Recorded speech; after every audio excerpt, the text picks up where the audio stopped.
Welcome, everybody. I know it's been a while, but we are back with the Meatheads podcast. Done. Fuck up De Niro, I got a Snyder extended clip, so who wanna play hero? Go bad shit like Ozzy, I was born in the darkness. Oh, you the wolf, so we pull up and you're harmless. So pray to Burberry scars, stripping Perry on, living like a comet, moving amongst the stars. $100,000 sports car.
The following program is rated TV MAL. It contains strong language and is intended only for mature.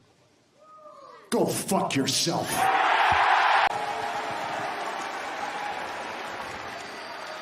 Go fuck yourself. How's everybody's father feeling today? Suck a big old bag of donkey dicks.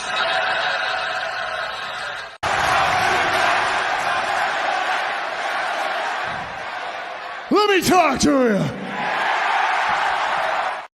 That is right, folks. Let us talk to you, baby. We're back here at Action, ladies and gentlemen, and welcome to the Circle Made Just in Time Pro Wrestling Podcast, episode 206. Blood for blood, sangre por sangre, baby. That's what it was that we saw 24 hours ago, but we're going to get into that. But of course, the host TV is what I've been seeing. Where we find me, my all. I believe for these men. My two hosts right here. Let me introduce, of course. He's a former champ, but he will get his championship back at SummerSlam. I'm telling you that right now, Tim King. I know you're watching. I know I know you are. You are TK, not the real TK. But ladies and gentlemen, he's your host for Tuesday nights for NXT Watch Along. And pretty soon you'll have him here for Just in Time Pro Wrestling Podcast right here in the video. So, and he's everywhere, like I said. But, you know, I'll let the... Because I'm not just the coolest, and I'm not just the best. The Redeemer is back. He is the Redeemer, baby. That is right. The Redeemer. The Phenom of the In Time Wrestling Podcast Brothers of Destruction. The Joe Hendry of podcasting. Mr. NXT. And, as I would now call myself, Mr. Everywhere I Go. That is right. We're back here. Fellow debaters, what is up? But you know what version of it you always get? You know what you're always going to have to hear every time? It is game over. That is right. It is game over. Yes. It was not almost over yet because it's a Mussolini time because this man is a Kennedy. He's a motherfucking Pepsi. Because you're turning it off, folks. This man will fight for you. Make sure it's $3.99 plus, for consultation fees. So make sure you call 1-900-Mussolini. This man will fight for you. If your chick stole away your leftovers from the fridge, or let's just say, you're taking a long-ass piss, you can't stop, you want to stop all of this nonsense. Or you want to be like, Drew McIntyre posting a picture of Jack Perry and him on social media and then erasing it. I mean, it could be either one. Call this man 1-900-Mussolini. Ain't that right, Justin? Oh, that is absolutely right. And you must always remember that Pepsi, Phil, and Pepsi are not responsible if you receive the wrong kind of Pepsi. Top Rope Wrestling Talk and Circle of Debate are responsible for this ad. That is right. Yes, motherfucking Pepsi Phil. What is going on, my brother Pepsi Phil? Nothing much. Just a good day for wrestling. That's right. I felt that. Yes, I felt that. Yeah, baby. Oh, love it. It's summertime, folks. Everywhere. I'll tell you that. That's why I'm getting a nice chela. A nice, very chela. Grab a cold one, bump some Will Smith, do what you got to do. Mm-hmm. That is right. I actually do listen to that song on the weekends. Yes. See? Oh, man, let's get into the action. But we got a lot to talk about, baby. But just very brief. We'll talk about this, of course, because I know Temple wanted to hear this shit. But shout out to World Elite. World Elite. That's right. Elite. Shout out to my boy Dylan right there. Jordan, I know. That's what we're going to talk about. Oh, I was going to talk about that. I believe in Joe Hendry. I believe in Joe Hendry. Speaking of somebody who got a good week. Oh, man. Man, we had an incredible time watching TNA with the Game Sports crew. And, man, Justin and I were disappointed of the results. But, let's hope that Bound for Glory redeems himself. But, man, John Alexander, you fucking killed it, man. Damn it. Man. But other than that, this event was incredible. Seeing a new X Division World Champion. I would like to mention I called it, by the way. Yes, you did. I'm not saying you didn't. I was going to say that. Man. You did call it, brother. I mean, it was the only thing of the group. It was the only one that made sense. No, you're right. You're absolutely right. It made sense. Everything was perfect. Congratulations, PCO won, of course, the Digital Media Championship. And got engaged. Oh my God. We. And as we all know, wrestling marriages always go through without a hit. Oh, exactly. Right. There was nothing that could possibly go wrong. Right, Jake the Snake putting a snake in a box. Come on, man. Or quote unquote Teddy Long getting married on the show. Having a heart attack at the same time. Oh, I know. In one night. Oh, Jesus. But, man, it was a great event. Seeing the Rascals also pick up the win again, of course. And, thank God it didn't happen. I'm sorry, folks. I'm not discrediting her, what she's doing, how she's been reinventing herself. But Justin and I and the rest of the crew, when we're watching the watch-along, we saw little botches there from Ash Elegance. But I'm glad that Jordan Grace retained. Good matchup, though, I would say, for her. And just seeing, man. Well, at least congratulations to Nick Nemeth becoming the new TNA World Heavyweight Champion. He's a double champion now, Mega Campeon for AAA and for TNA. I'm glad he won it. I'm not mad about that. I was just more mad that this could have been Joe Hendry's time. Even the fans were pissed, Pepsi Phil. They were booing the shit out of Josh Alexander. That's how we knew he's gonna go fucking deal on this. Man. Oh man, but overall, it was a great event. It was really an incredible event. Congratulations to TNA for doing a fantastic job in this event. I can't wait for Bound for Glory and the other events that we may be doing watch-alongs in the future for that, for sure, folks. But I'll pass it to Pepsi Phil. What were your thoughts overall of this anniversary, and what were you graded? TNA never disappoints in their pay-per-views, period. That is the one consistent thing. No matter how bad their executive management have been, no matter how bad their TV deals got, no matter what, Impact the TNA, they have always done great pay-per-views, and this one was no different. First of all, Mustafa Ali finally dropped the belt, which was fine, because the man had a historic run. So I was happy to see that match. And like I said, as much as he creeps me out, I can't remember his name is right now. Speedball. There you go. As much as he creeps me out with that mouth guard, he is still a great wrestler. Honestly, it's long past time he had a belt. I mean, I'm pretty sure he's won something. I think he's won a tag belt before. He's won the X Division title before too at one point. So so it's long past time. He's like, this new run deserves a title. Just the Rascals was nice. I was happy. Like, honestly, I was pleasantly surprised by the Jordan Grace Ash by Elegance match. Y'all said y'all saw some botches. Honestly, the botches were no worse than watching Mercedes Monet's, no worse than seeing Brett's, no worse than seeing anybody who came off or who's been rusty and hasn't had any ring work for a while. Truth be told, so she sold the match well. She did. She gave Grace a good match, so I was happy about that. If she could drop that fucking gimmick for something that's a little bit better, because honestly, as much as I think she's a good wrestler, I don't think this is the right gimmick for her. But that said, she gave us a good match. Let's see what else is there. Yeah. Am I sad Joe Hendry did not win the world championship? I am not. I love Joe Hendry, but right now he's got, like, here's the thing we all have to pay attention to right now. With Nick Nemeth getting the belt coming off of Moose and not being on anyone like Josh Alexander, Nick Nemeth, who obviously I seriously doubt wants to go back to WWE right now, can stay with TNA, and everyone in that 6-man tag and that 6-man run for the belt can all go have a TNA match. Like, think about it. They are more inclined to have Moose and Obafemi fight when Moose is just a regular wrestler and not their world champion. The same with Josh Alexander. Honestly, the same with everybody in that match. Be told, I was perfectly fine because honestly, the moment it lost, because if you think about it, every single one of those people at some point on social media said they were willing to take on someone at NXT.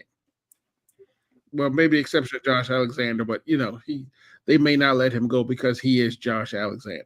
So, but truth be told, everyone on there were just like, I can go to NXT and beat the shit out of somebody.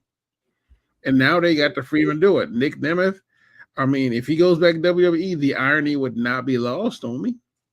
But it'd be kind of hilarious, truth be told. So, and Jordan Grace has been going back there, and I think she's due for SummerSlam. Like, I think she has a contract for a SummerSlam match with somebody. So, I can't remember who it is. So, like I said, it was very slow going because I know y'all was frustrated, but honestly, this is slowly becoming that invasion angle where it's coming. Like, it's not even it's literally more of a, like, kind of this weird infestation than an invasion. And like and honestly, and Jordan Grace said on her thing, the only reason we did get an NXT show up, or at least more NXT show ups at the same anniversary, was because of that Microsoft outage that took out a lot of infrastructure, and a lot of these flights couldn't come out in time to do it. Well, that's why Gresham couldn't make it because was it the replacement Justin? I forgot who it was. Rich Swann. There you go, Rich Swann. There you go. Yeah, that's what I mean. So, like I said, it's slowly but surely. And Tampa, what's up, brother? What's good morning, scumbag. So it goes. So it's slowly. And think about it. It is now almost August. With as soon as 2025 starting, it's in Netflix. All bets are off. All bets are off. And TNA's already got a foothold in NXT, and you already at least introduced to some of the guys from TNA at this point. Because like they said, they didn't just throw everybody in and go, who is this random organization? They slowly brought them in. They introduced TNA to the fans. And now when they go to Netflix and do a full-blown crossover, nobody's going to be like, who the hell is this group? Yeah. And so with Slammiversary, like at the very least, you can say WWE looked at them and went, they can do a pay-per-view. Like they are not upset if they send someone over NXT and it's going to be a bad pay-per-view. Like I said, the only thing holding TNA back is the fact they don't have a TV or a streaming deal. Because they definitely have the talent and they definitely have they could definitely get the audience they wanted if they had a streaming deal. And honestly, getting a streaming deal nowadays is almost impossible. Look at TK. He finally has one. And it's still not a real one, technically. Because we don't know because we still don't know. We only know the pay-per-views will be covered, and mostly it'll be shown in the European side. So yeah, exactly. I know, Temple. We know. Which I will change it, my personal one, to the learning tree. You sent me the picture like 3 times. I keep forgetting to do it. I changed my banner. Okay, it's right up behind there. It's just fucking Jericho waving, smiling. Yeah. So there you go. So yeah. So I'm pretty excited. The AJ Francis match. So that happened. As you know how you say it, like who hotter than Top Dollar? Not nada. No, I mean he did okay. He did okay. I guess he did great. He did great. I think he did a fantastic job. Honestly, yeah, I think he did do a fantastic job. But honestly, it was just like he still has a long way to go as far as I'm concerned. Because he's still, in my eyes, he's still an NXT rookie. He still has a long way to go. So, but other than that, they all did a great job in this pay-per-view. They did. It was really, really. I was really impressed, and I was really happy for them. Honestly, yeah, I really hope that this ends up being with TNA doing a crossover with WWE and NXT, that it leads into like some kind of backdoor deal for TNA Netflix deal. Oh, nice. Hopefully so. With all the things Mike Bailey able to stop the test. Yep, it was. Honestly, I think that was. That was a match of the night. Yes, it was. Oh man, definitely. Yes, it definitely was. Redeemer, let the people know, brother. Yeah. So like basically, once we got past the Matt Hardy match, everything on the show just got better and better. Like ABC win the tag titles, fucking awesome. Like again, I like the system. I'm a big Eddie Edwards guy, and I think, like I said, Brian Myers, hugely underrated. I thought those two in there with ABC was great. Cool to see new champions. Love it. Santana and Jake something was really good. The Rascals, it was good to see, again, NXT representation on a TNA show after literally they just did it, having TNA over on their show just recently. So that's awesome. PCO and AJ Francis, like literally when that match was over, we just go, is this match of the night? Like at the point, like before the X Division title even happened, we were calling this match of the night because it was that good. Like AJ Francis killed it. PCO is freaking insane. I still don't get how he does the shit that he does at his age. It's unreal. Like the moment of having Steph DeLander come out there and just freaking propose to him, like awesome. I love the moment. It was hysterical to watch. See, to me, the Jordan Grace match just didn't live up to it. And it's not even just because I'm not big on Ash by Elegance. Like, I literally said before the match even happened and before the show even happened, I go, well, this is probably going to be the one that's going to like really be like the downer on the match. And it just didn't work for me. Like, she just doesn't impress me enough to just be like, she deserves to be in there with Jordan Grace. I don't see it. I just don't see it with her. Okay. And right. I'm just, but can you at least? I mean, it's cool. I mean, it's cool that you like it, that you liked it, Phil. I'll give it that. Like, no, it was like I liked her wrestling. Like I said, the gimmick doesn't work, but she did a good job wrestling. And I understand it's tough because even the gimmick doesn't work, but the wrestling doesn't really work that much either. It feels like. I don't know what it is. There's something still not clicking here. And it's almost like, again, the whole she left NXT too fast. And now it feels like she's out there in open waters, still feeling like she needs a lot of work. And now we're just like, what's going to happen here? And it's really tough to just like really judge by her because, again, she never got that time. And now she's just basically doing it on the fly, and doesn't feel like it's working still. I mean, that's how the IWC work, man. Yeah. You don't have to, that's how the IWC works. Like you sink or swim.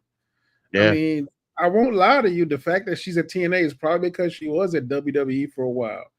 If she was like, if she got to be seasoned and like stuck around, went places like Progress or even ROH or someplace, or even like the UK side where she can actually get like some real hands-on, like honestly, some hands-on dark matches is probably what she needs. Temple said right here. I don't know what it is. It's just she still needs work, and I feel bad. I feel bad that she got taken out of NXT so fast because she didn't get any time, and even on the main roster, she didn't really. I mean, honestly, even get a lot either. She just kind of got thrown on there like very sparsely, and then was just taken off, and that's it. They did the same thing to Sonya Deville and Mandy. Yeah. The only difference is they got to go back. Yeah. But like I said, Vince like has this thing, like the old man had a thing where it's like if you're cute and pretty, the last thing he gave a fuck about, last thing he gave a fuck His about favorite color is blonde. Always. It is. But think about it this way. He didn't care if they could wrestle. Like he really didn't care if they could wrestle. Exactly. So it's like you said, he would always pull them out early. Like, honestly, I'm surprised AJ Lee did as well as she did. Because think about it, she got pulled out real fucking early. Yeah. And honestly, so like I said, sometimes people can do it, some people can't. Like I said, AJ Lee did. Saraya did. Well, Paige ended up doing it.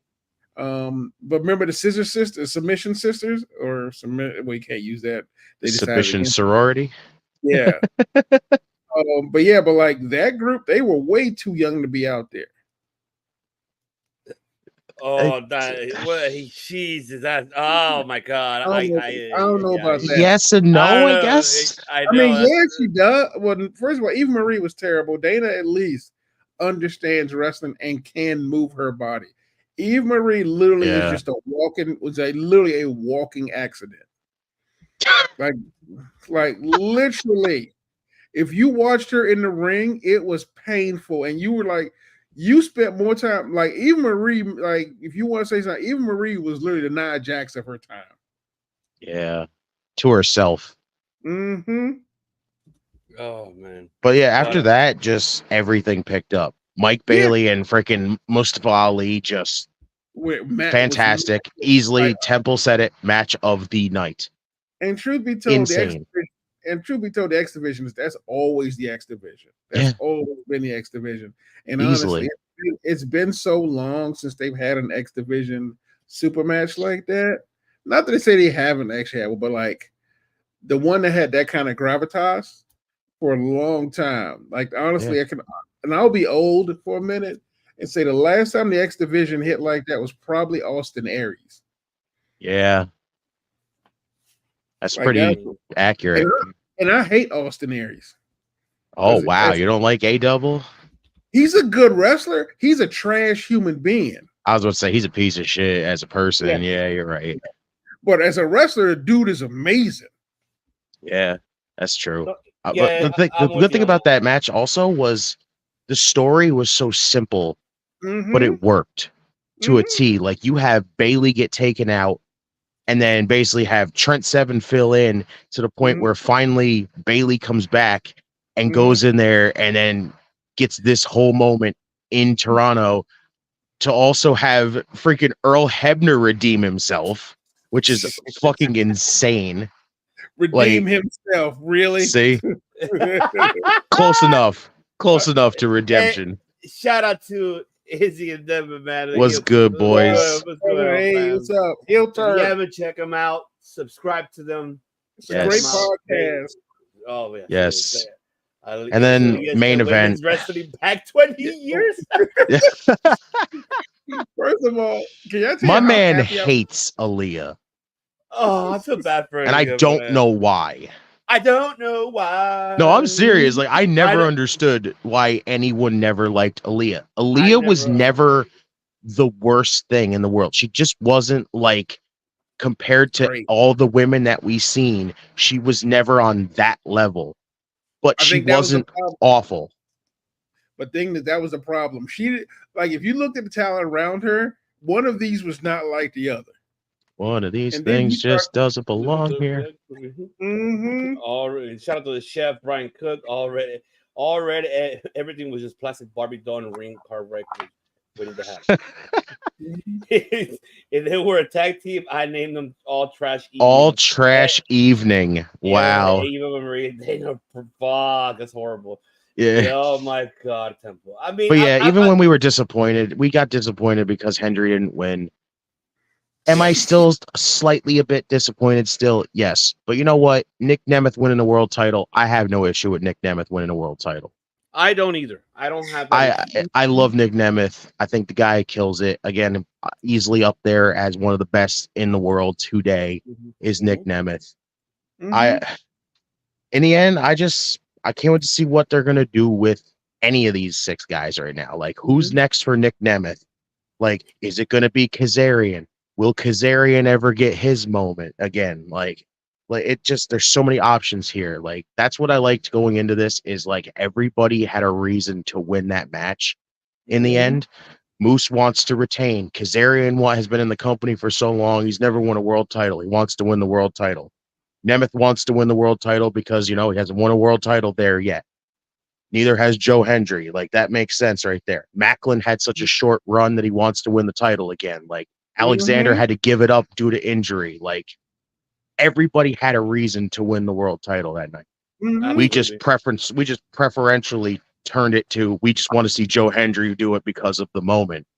In the end, it was just good to see any one of them win it. So, and the match was great. So overall, Slammiversary killed it. Like, TNA does it all the time. Their shows are fucking great. Yes. Agreed with that. Agreed. And I'll be honest with you. The one reason why I wasn't upset about Joe Hendry losing was Joe Hendry don't need a belt to get over. Like, he's so over right now, it's ridiculous. Like, he don't need a belt. I know, it's just preferential. Everybody just wants to see it. No, I understand. It makes perfect sense. Like I said, he is riding high on a really good momentum wave, and it would kind of be a nice punctuation. It's the Jey Uso situation. Everybody's like, he's so over. The Yeet's so over. Everything else like that, and everyone's just like, but what if he won a title? Speaking of Yeet, same thing like with that. Right here, Marcus is right here. World Yeet. Yeet. I mean, Rikishi would have something to say Great about points, that. Just see, even Tom is agreeing with you. Shouts, broadcast. That's right. And Temple saying, "Give me brother versus brother for the TNA World Title." Oh, Ryan versus Nick. Hello, I'm kind of intrigued. The battle of the Nemesis. Ryan's like, I am tired of living in your fucking shadow. All right, fuck it. Let's move on to the next one. And we got right here, folks. We got the Raw right here. The reason why we're not gonna bring up SmackDown because it hasn't been really much build up for me as of yet. SmackDown. Right now, what's really invested in me is Raw, because a lot of things here. And by the way, oh man, I went nutty when I saw Bo Dallas, it just right behind Chuck Gable. Hey, there you are. Oh, hitting the sister of Abigail. I was like, oh yes, yes, and him laughing and I think it's gonna happen for sure. We're gonna see a matchup between them, and it might be a 6-man here, unless I don't know what's gonna be the outcome of that. If they're gonna have either just Rowan, Joe Gacy, and Dexter Lumis do that instead of Bo Dallas. He'll be just right there with Abigail, with Nikki Cross, which is fucking Creed Brothers, man. At least you're getting something, but fuck, you're gonna get buried right here for context. That's the only thing that gets to me. Like, they're so talented. And I'm like, just okay. The worst will be if you bring fucking Ivy out of the situation. You're fucked, Ivy, because Nikki Cross, she's gonna fucking eat you alive, woman. I'm telling you I don't know. now. They don't call her a pit bull for nothing. So you may be undead, but she's rabid. I mean, that might be night one SummerSlam right there. Yeah, hey, let's go. We're gonna have to wait to see on that. Let's see. Hold on. Let's see. Phil, he needs something. I'll tell you that for free. Temple loves your ass. And of course, the one thing we saw now, Seth Rollins officially involved in the situation in this matter.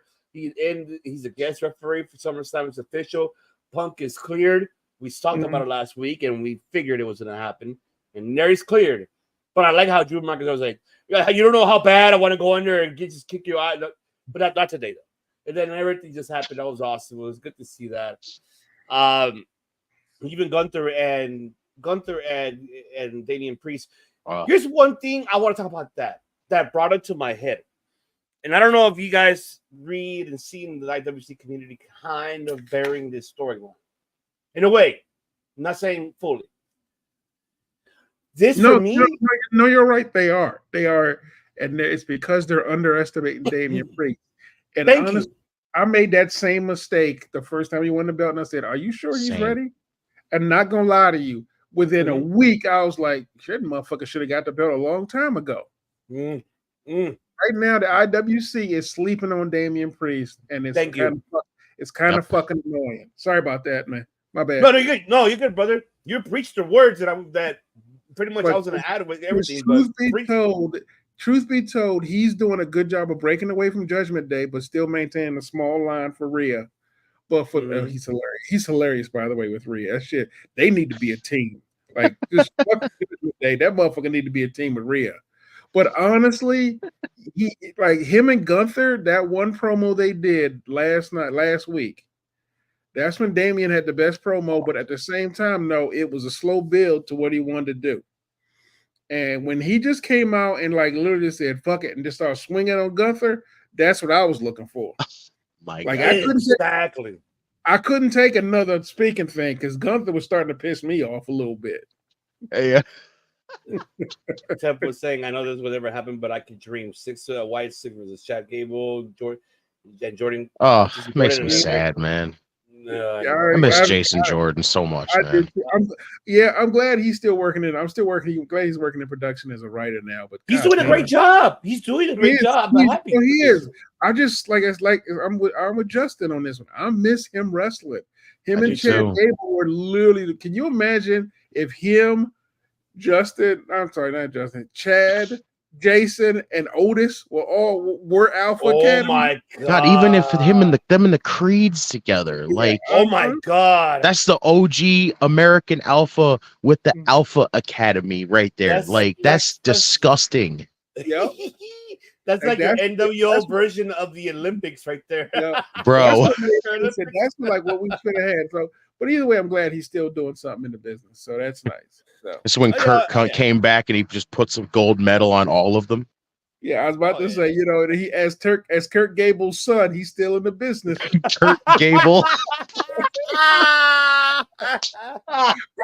Remember that was a terrible. I was like, Vince, fuck you, man. That is a terrible storyline. That is a Family Guy freaking repeat if I've ever seen one.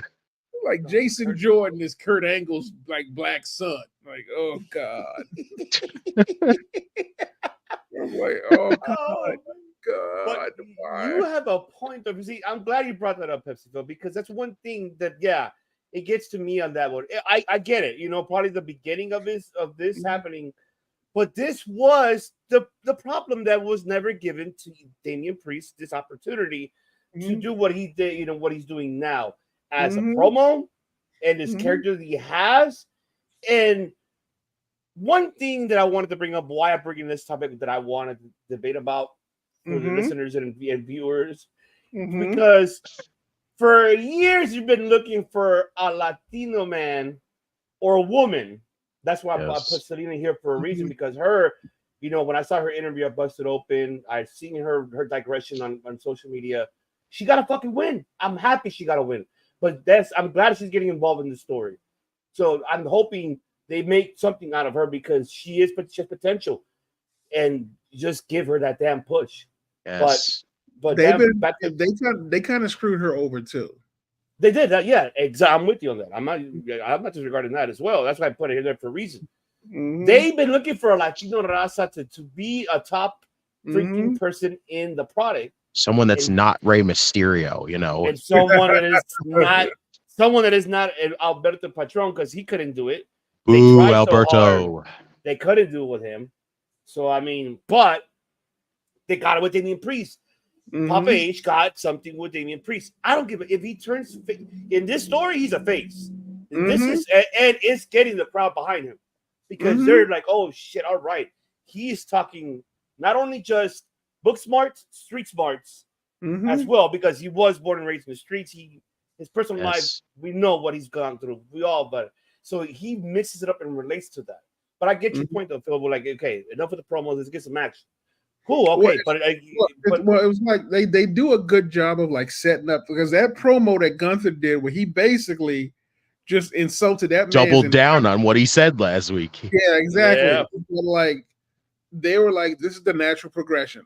Damien's gonna be pissed and go punch somebody in the face. I was about to say that is full on just like what should have happened right there. That is something that should happen. When someone shit talks you, what are you gonna do? You sat there last week and let him shit talk you. Guess what you're gonna do this week? You're gonna go out there and you're gonna pop him in the fucking mouth, and that's what he did. Now, keep in mind, the best thing about that was I mean, the Gunther thing was great. The additional thing he did great that made him dangerous was he beat Braun Breaker. Yeah. He had Braun Breaker. So it's not like he had, now they just shown he can beat big people. He can beat the big guys. Yeah. Because right now, Braun Strowman. Yes. Yeah, Braun Strowman. I meant Braun Strowman. Sorry. Remember, two Brauns. We got to pick one now. There's Breaker and Strowman. Yeah, but keep in mind also, because remember when he got the belt, and they said they were right now they are even in IWC and the WWE, they're just waiting for Gunther to take that belt. Like day one, they think Gunther's going to take that belt. Now it's in question whether or not Gunther can take that belt. Thank you, because that's exactly what I was going to say. That's why I love you, man. See, we're right here. All three of us are right here, like right there. Because that's why I feel this is now the case that, hey, let's fucking not make it too obvious. And maybe now maybe the tables are turning. Maybe at this point, Papa H is like, maybe I should let him retain it. If I were him, I would really wait for him down the line later for Gunther to get his chance to probably get it. I mean, you know me. You know how I feel about it. I'm locked in. Like, it's just I don't see the point of being like Gunther's this fucking absolute monster, and you get him this close to go sorry, but not sorry.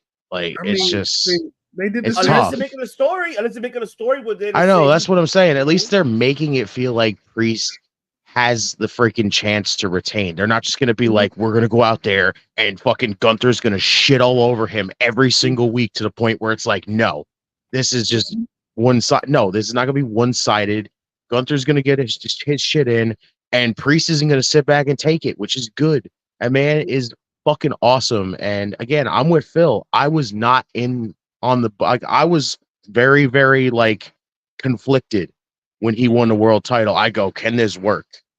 Like, I was iffy, and I'll give it to Priest. He has fucking shown out big time as world champion right now. Like, he's killing it, and I'm happy for him. Like, if he retains, I'm not gonna be pissed.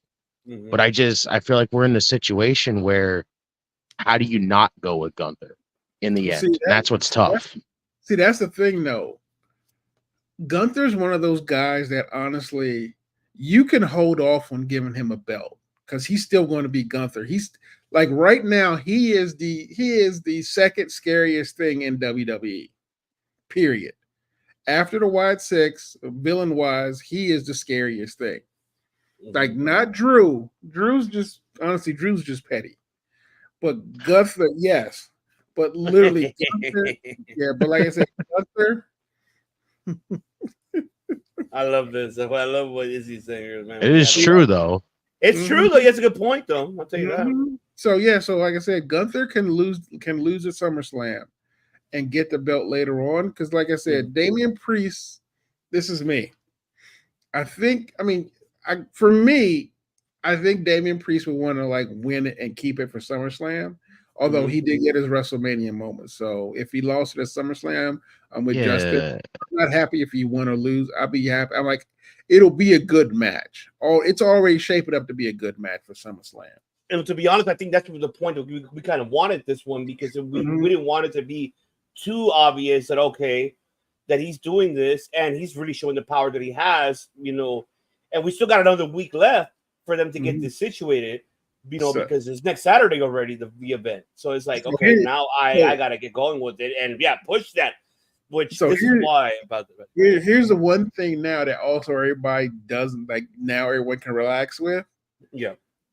Now that everyone was pissed because they said the Money in the Bank loss was a waste of the belt of the It's waste forgotten now. No, but here's Completely. the thing though. If that hadn't happened at the event, we would be now going, who's going to cash in at SummerSlam? That's true. That's It would throw off the entire storyline because now it wouldn't just be Damian and Gunther. It'd be like Damian Gunther and will they cash it in?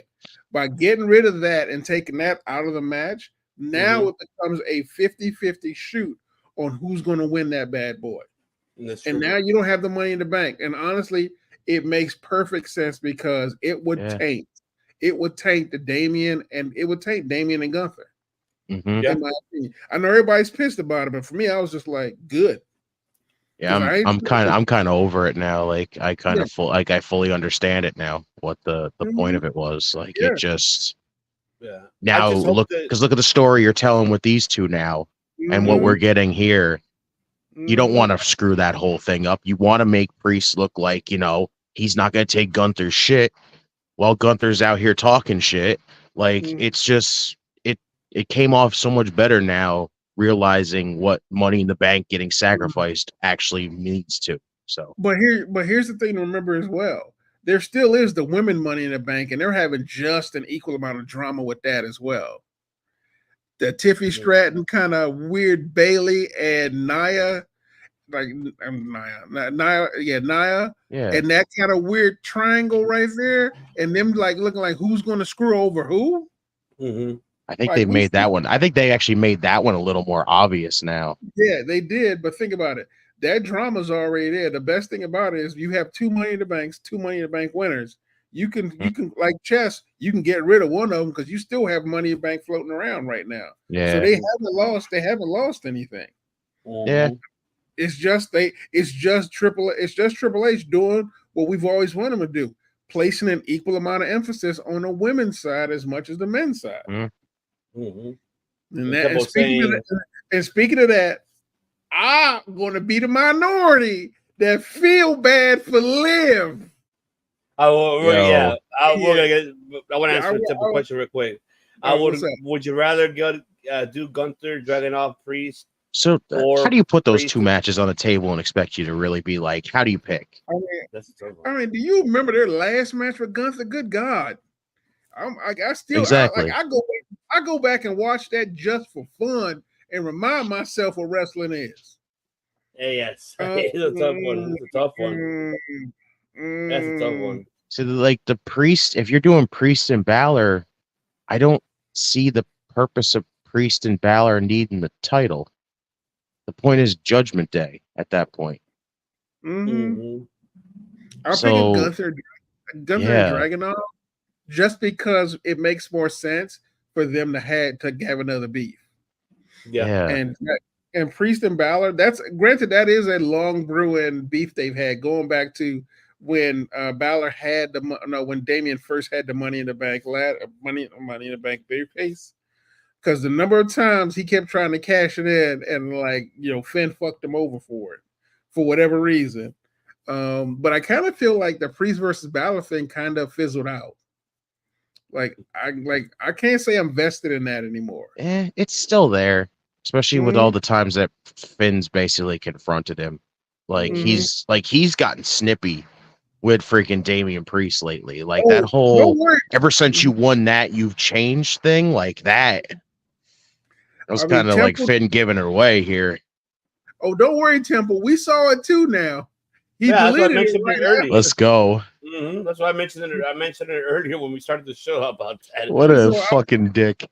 So here's my question. Do you think he told Punk he was going to do it, or did he just do it and went, Nah, he told them. They're planning this, and they're doing a very good job on it. They're doing it. If they had to have done it just to be like, let's see what people's reaction is going to be if we do this. And they're doing a fantastic job. Because that's what you want. You want to build that fucking type of story.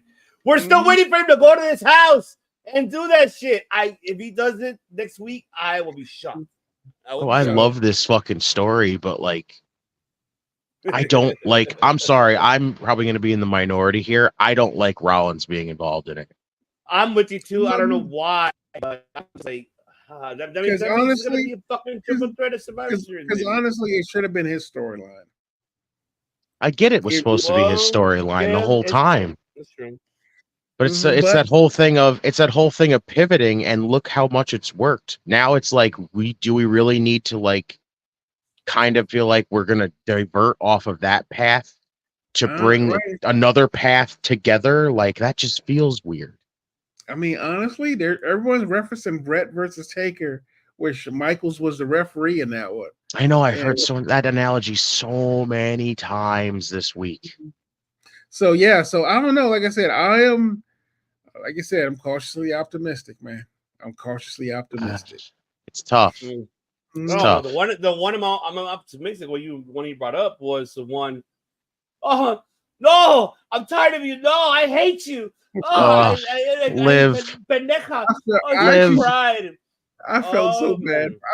I actually genuinely felt bad for her, even though I knew that's a plan. Even though I know it's a swerve, I was like, God damn, girl, you selling the shit out that one.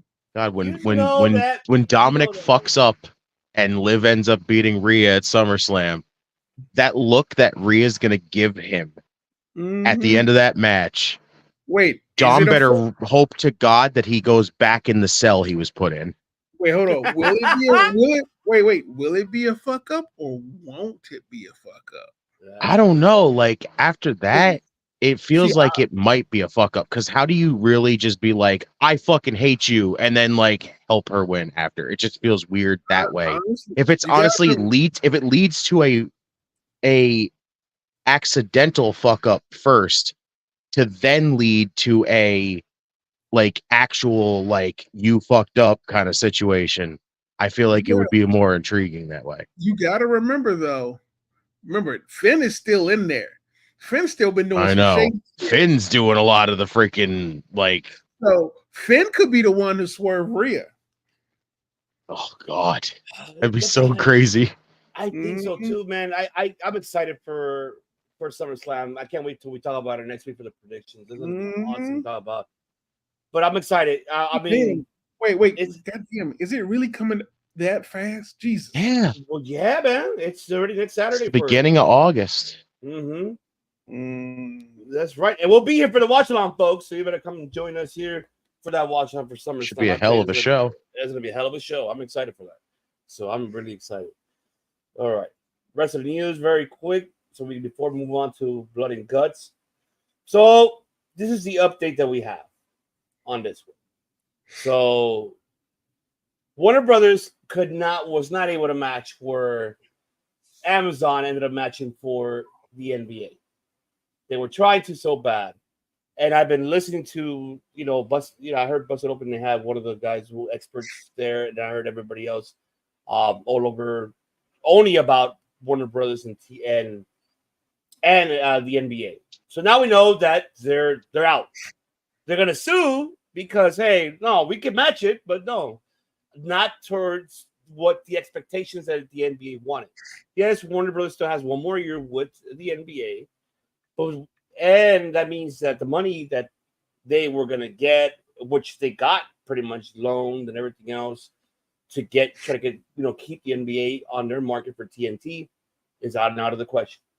Now we know that AEW, we did see on their HBO Max. We saw, of course, they were there, but Tony Khan mentioned, it's going to be a good excitement still. Like you've been mentioning, it's going to be exciting. So we don't know the deal has been finalized. Yes, we know that Wednesday nights, it is the nights for them that they're able to provide very good viewership. They could, So I'm not discrediting AEW at all.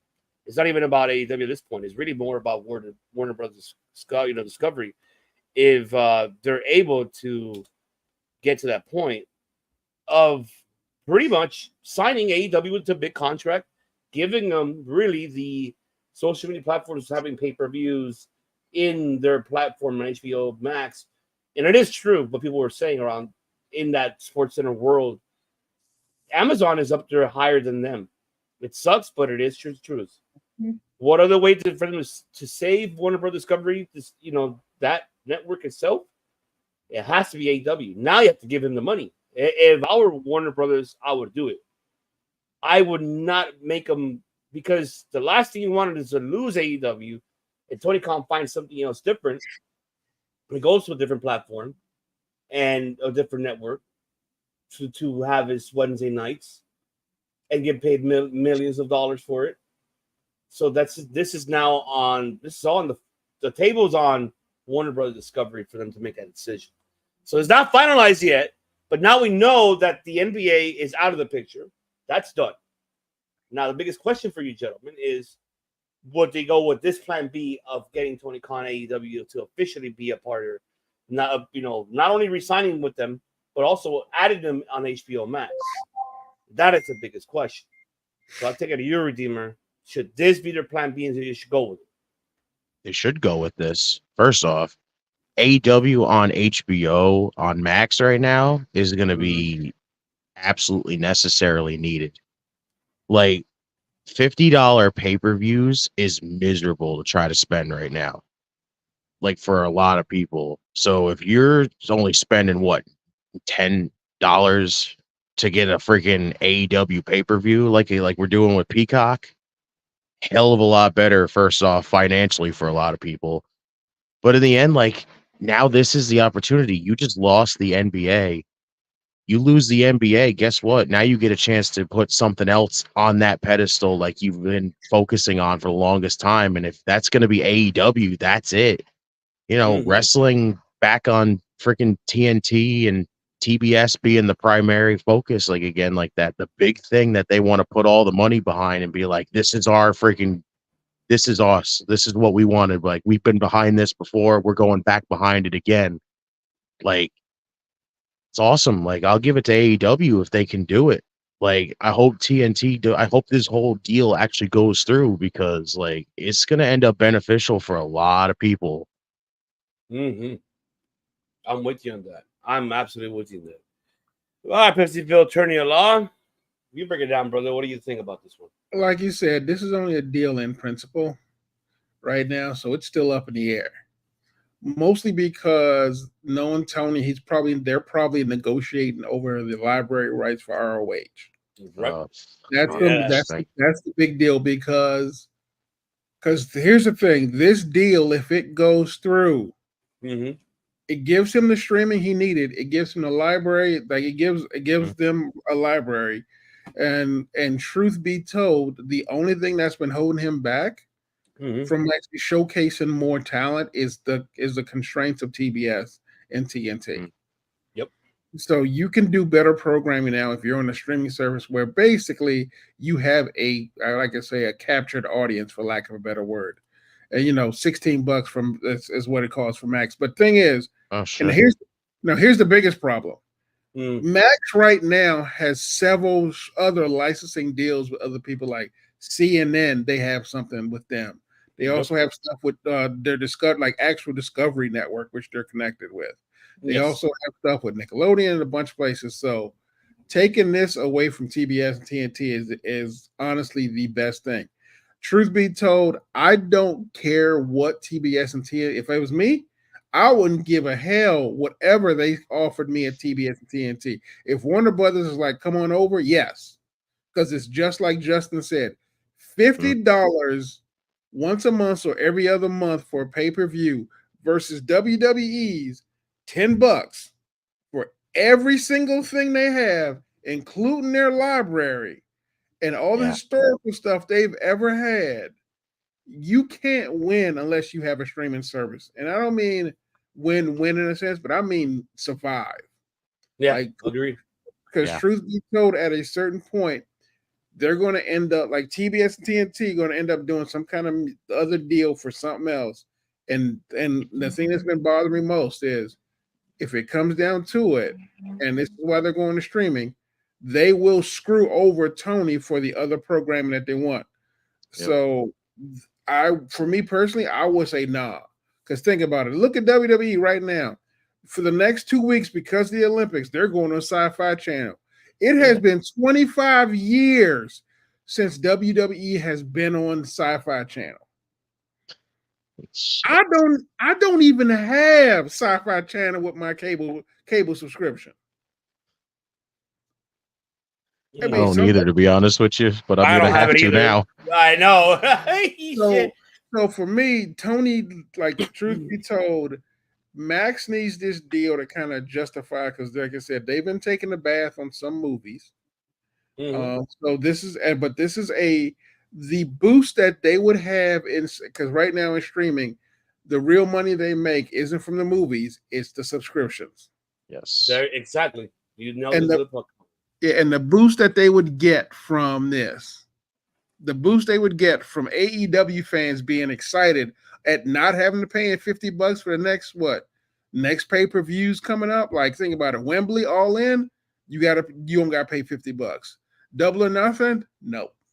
Just think, we've got fucking All In coming in, and then All Out very closely following right behind it. That's $100 in like a week. Yeah. Fuck that. And you both know to the coffin, because especially the library is where a lot of the fans could drastically just be like, you know what, let me go here to issue. Yeah, I'm so with you on that, because one thing too, because Tony Khan is paying out of his pocket this Ring of Honor, Ring of Honor app, and I don't know how much it's costing him. I'm not even questioning that, but it's just that to get this Plan B, if he's able to get where he wants to get at, meet in the middle with Warner Brothers for them to say, fuck it, let's do it. Because it's the truth, though. I mean, their AEW, their TV ratings on it overall, like last night's show, 786,000 in the demographics. From 18 to 19. It hit it right there. So they're there. They got where they wanted. Last part before they were at 725, 750. So they're able to get to there. So as long as they're in the middle of that, I know it ain't like millions, like NFL or NBA. I get that, but this is a different sport. This is professional wrestling. I know he's not gonna get it to. They're not gonna get it to like Monday Night Raw. They have millions on Mondays, but over Friday SmackDown barely gets a million. But he'll get there. It's not like he's not that close. He's close. He's very close of getting there. Remember, the real goal is not to get.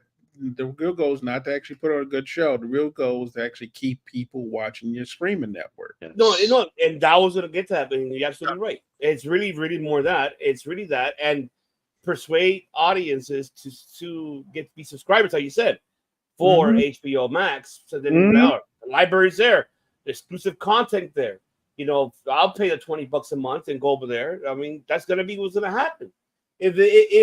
But of course, money talks, because it's depending on Tony Khan, what he wants for AEW for it. So, I mean, I wish him the best, and hopefully they get something that really works out for them. And speaking of working out, man, this is one thing very quick on this one that I was shocked at this one, but I'm barely knowing who she is. Oh, Delta?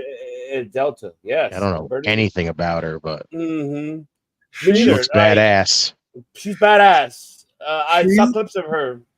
So that's one person that WWE signed, I guess, during the time when they were out there for, was it Chamber, right? Yeah. When they were out there, Chamber? Honestly, that is the deepest they have ever gone for a person. That is in the IWC, that is the deepest. Because honestly, usually like she's not on a mainstream promotion. Like, she's not on Progress. She's not like on the UK strip. She has done a tour through them. She's not on like most of I have never seen her in TNA. I have never seen her in ROH. Like, we're talking like, other than like Mexico, like maybe CMLL a couple of times. Like, when you want to talk about an underground wrestler, she underground. I don't know where the hell Triple H found her. The tryout. She went to the tryout, and it was impressive, and they signed her. And now the good thing, Papa H allowed her to finish her commitments, but then she's going to be moving to Florida and go be there moving forward. You got to remember, those tryouts are by invitation only. So he had to go see her somewhere and go, I want that kid.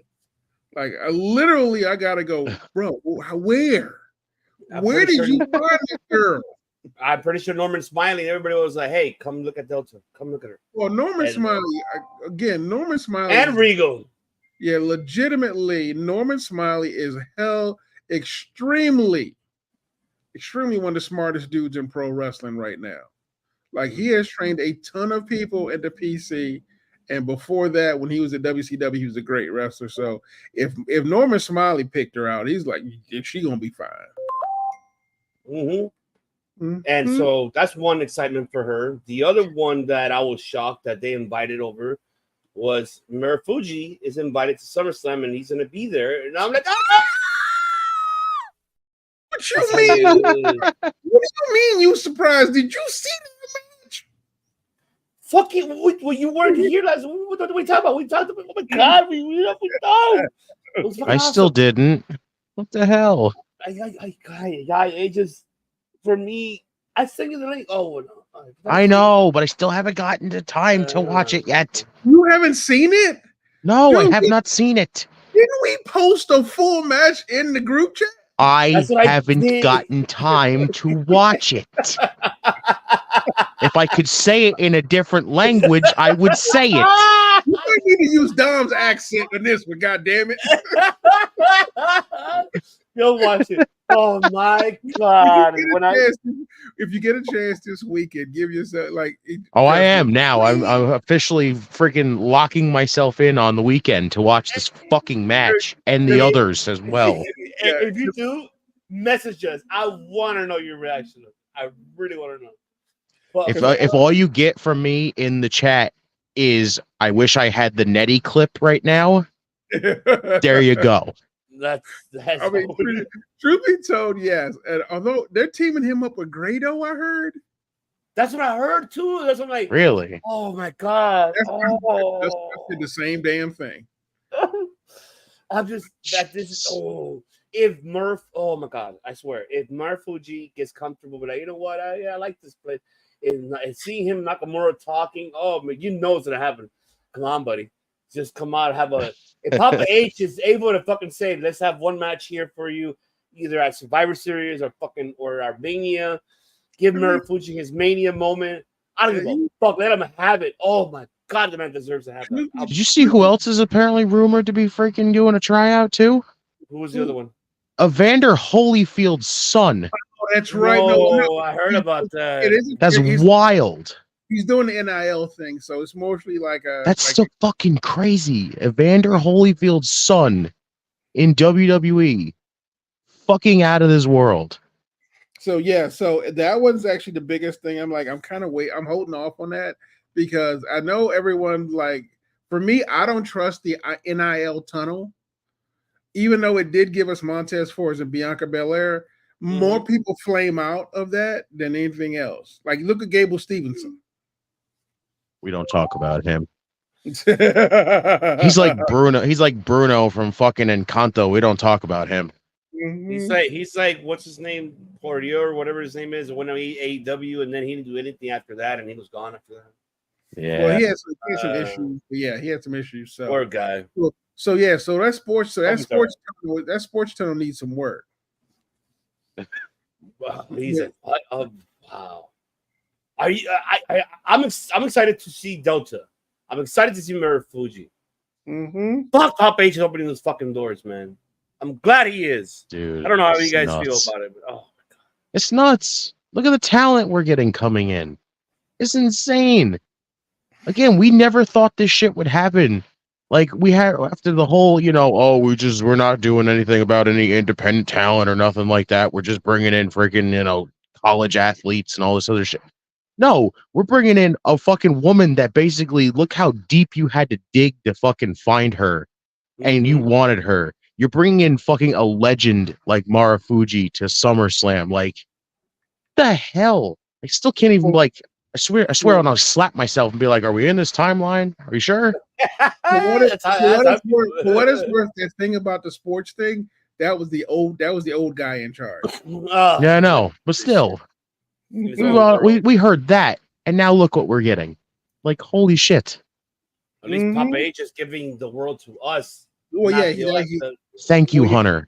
Well, yeah, he has his quote was, "It doesn't matter if you're like a young athlete or in IWC, neither one of them sways him.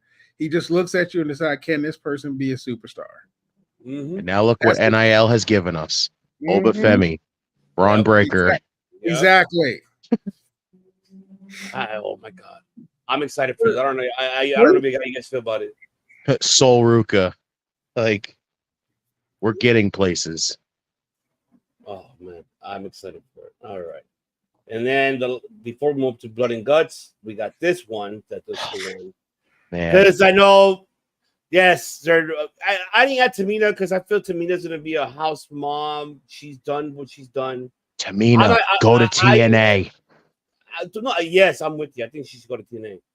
And I think, she may become a valet for these guys. So yeah.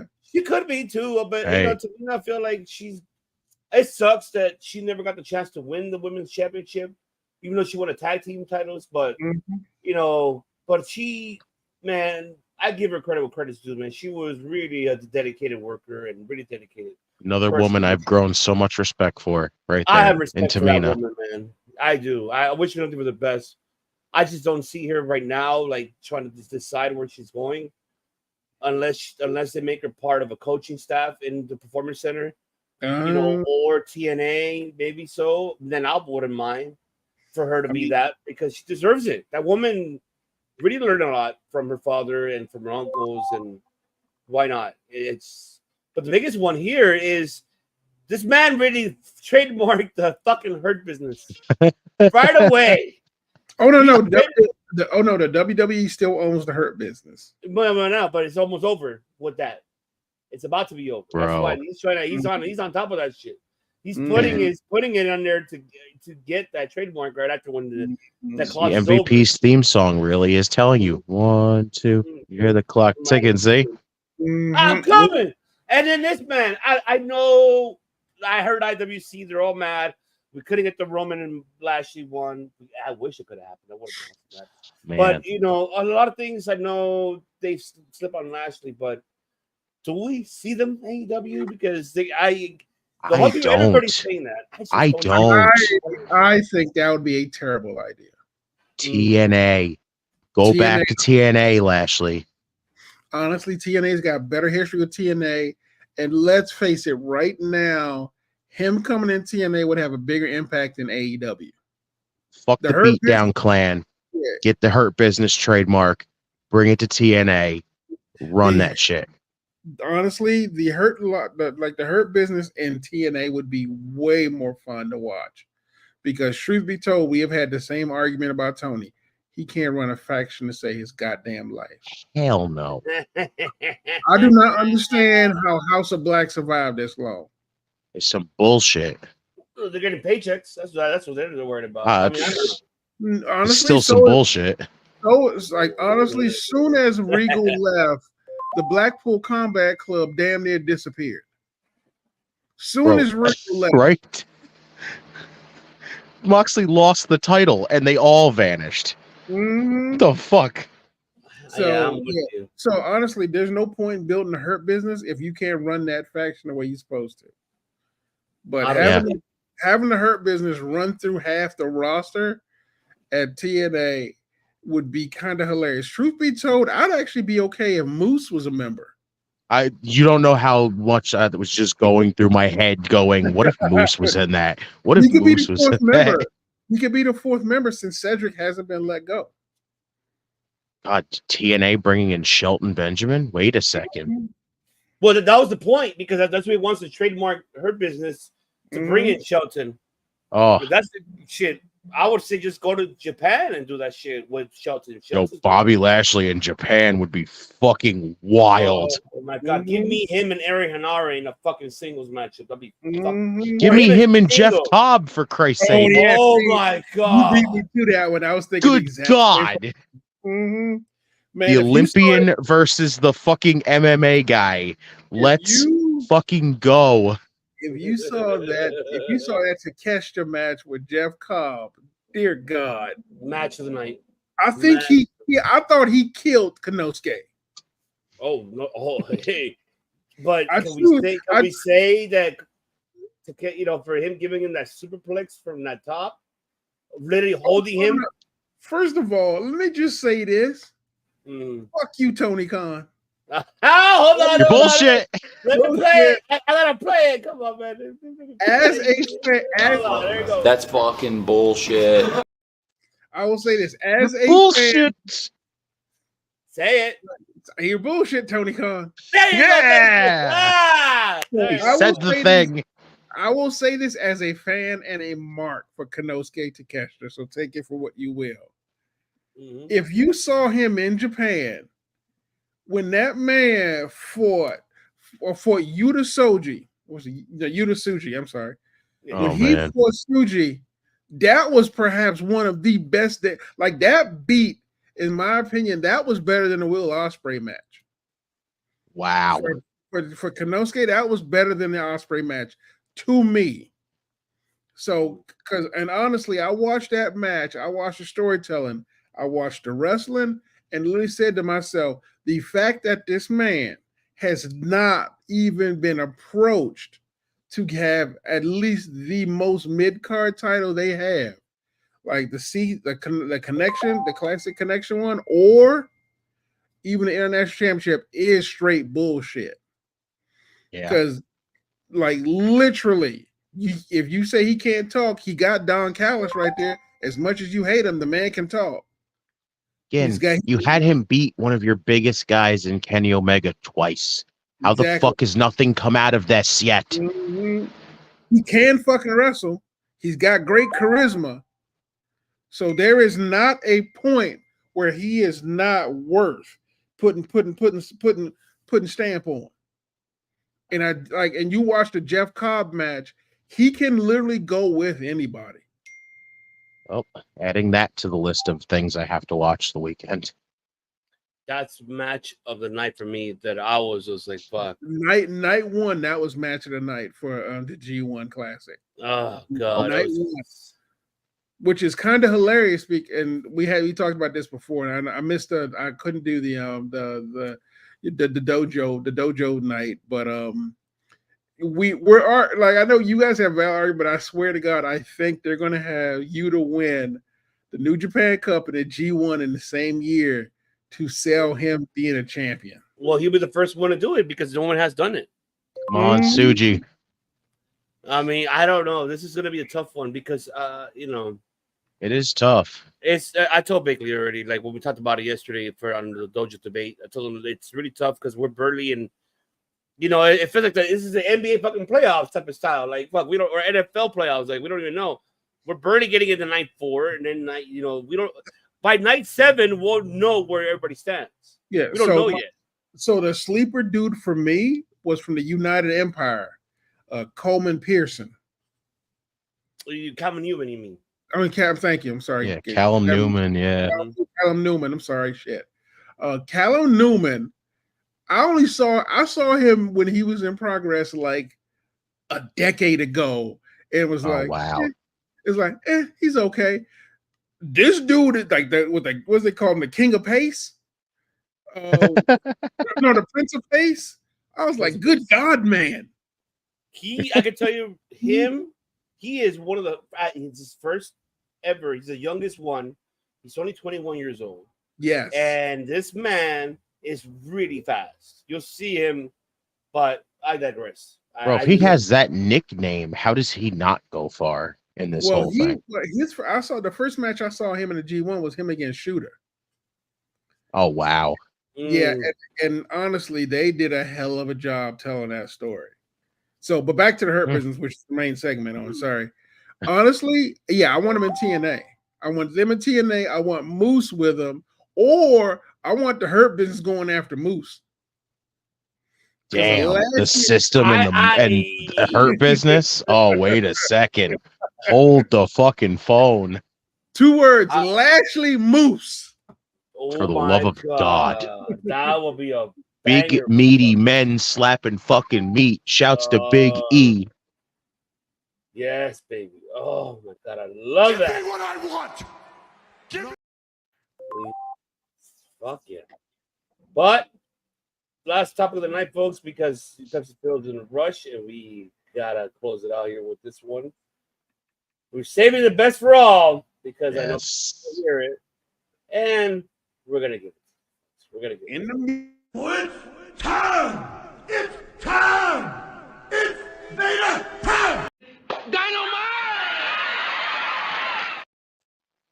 That's right, ladies and gentlemen. Dynamite that happened 24 hours ago. Blood and guts. I wish I had to William Regal, but I deleted that shit. But I mean, fuck. Shout out to William Regal because he says it better. But man, a lot of things happened here on the last 24 hours. That's the reason why this episode is called Blood for Blood, because this was like a bloodshed everywhere. It was shout out to Get Your Podcast. Get your podcast. Get your podcast. That's right. That's right. Go shout out and subscribe to him on all audio platforms and on YouTube. Our man right here, just I Get Your Podcast. That's the homie right there. It gives you good shit. But man, need to get him back on. He will come. Damn straight. Conglomeration. Hey, the word of the day is miscombobulation. You get two. Man, before we get into the main event, I just want to say I want to talk about, of course, MJF introducing the America. Fuck yeah! Introducing that belt. But hey, he's bringing back the heelish. I love it. I am not mad of it. He's bringing that heel style. Cool. I'm enjoying it. Really enjoying it. And seeing Wasbury like, what the fuck the filming? Like, okay, you're in the arena. You're not at the hotel. If you were at a hotel, you could have just been like in front of a hotel, not in a fucking parking lot.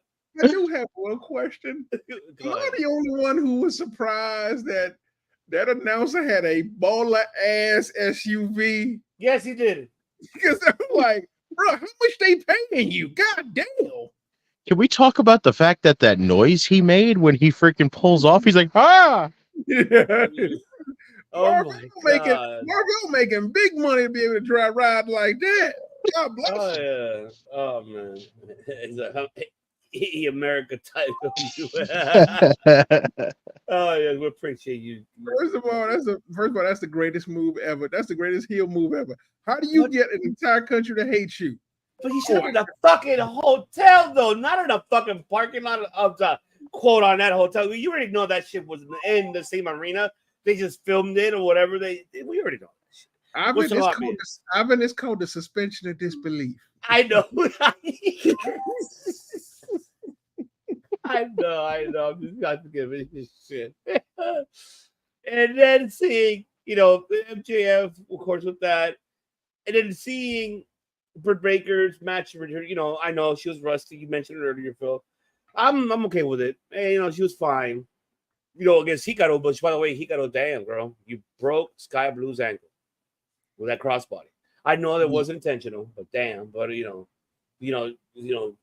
speedy recovery for Sky Blue, which I know is off topic, but fuck Sky Blue. Why change your gimmick? You went from the dark evil one into like nothing. Like what the fuck? Because her wing person got hurt. Oh yeah, that's right. Bro, Collision is cursed. Can we just say Collision's getting fucking cursed? Look at the people that have gotten injured on there. Sky Blue's on there now. Supposedly fucking Luchasaurus got hurt during the fucking trios title match. Like, what the fuck? I mean, truth be told, when Julia Hart got hurt, she didn't have was it Sky Blue's little entire like quote unquote factionist thing was through Julia Hart. When she went away, she had no relationship with the other guys at House of Black. Just think it's like a story though, too. You could use it. It could be, but think about it this way: Tony don't know how to run a fucking faction. Instead of actually incorporating her into the entire House of Black storyline, she just left her to be part of Julia Hart, be with Julia Hart's division of the House of Black, which was great at the time until Julia got hurt. You said it right. And then the thing about it, at that point, the House of Black pretty much was just like, I don't know who this is. You said God, it right. I hate the mistreatment of freaking House of Black. It pisses the fuck out of me. I'm serious. I'm not gonna sit back and take this fucking shit. You take it. You fucking take it. I'm tired of taking your shit. How about that, Tony? Exactly. But remember, Buddy Murphy signed another. He extended his contract. Well, he just got married. He needs that extra money. Come on, he's spending his whole fucking. Could have had extra money by being with his fucking wife, but we're not going to go there. I mean, in his defense, it'd be a little hard for me to see my girl licking another dude, even if it is active. I'll be fine with it. No, because Judgment Day probably would add Buddy to it, so that way it'd feel a little less awkward. Oh yeah, because that's that's what Carlito's for. No, they exterminate fucking Carlito. First of all, can I just say the best thing they did was when Rhea comes back, goes, "Why is Carlito hanging out with the?" Damien was just like, he looks like a sock puppet. I love it. Oh my God. Actually. He does. Oh my God. But man, and finally, we saw. I think we talked about this. We knew. Even though we all said TNA. Fucking God.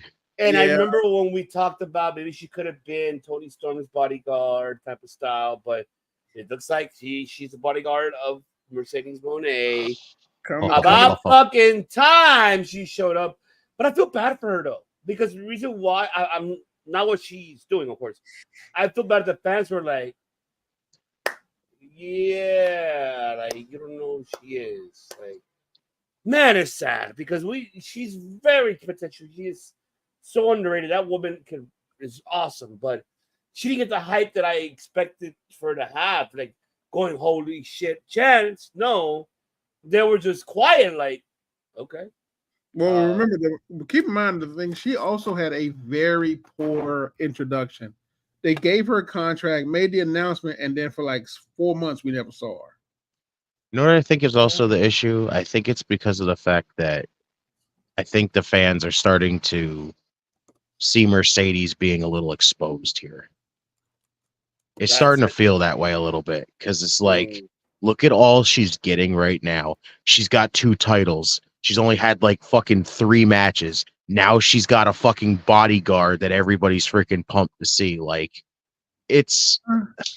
I'm okay because you know what it reminds me of? Shawn and Diesel. It is a fucking cool pairing though, because I literally said, I remember myself saying this before the Willow match. I said, what's the one way to save this whole thing that I wouldn't be pissed off if Mercedes winning? Is if fucking Camille helps Mercedes? I mean, honestly, now it's a fucking thing.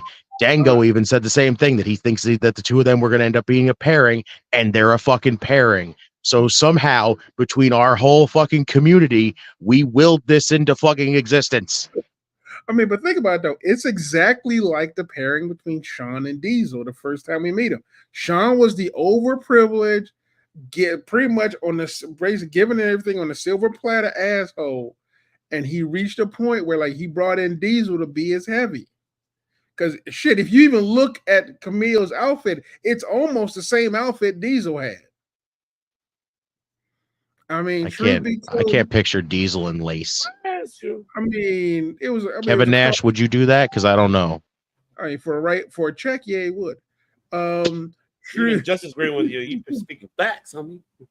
Shouts, get you. And honestly, first of all, I believe Mercedes is like, well, if I'm going to be the bad guy, I'm going to be the bad guy. and she's leaning into it because she came out in that cowboy hat. And I mean, I'm sitting there going, really? You going to come out in a cowboy hat? Thinking I listen to the same thing.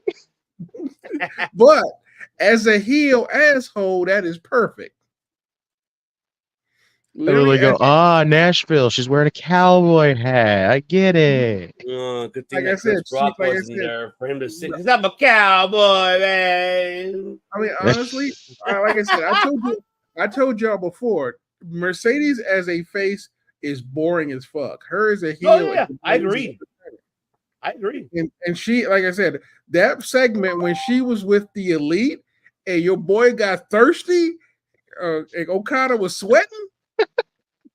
Was the best. Man is flustered. That was the best shit I have seen. Best of luck for your wife, Okada. Bitch. All right, back to the conglomeration because we need to talk about that blood and guts match. Oh no, I know we're gonna get to that, but it was just, for me, it's just like Camille.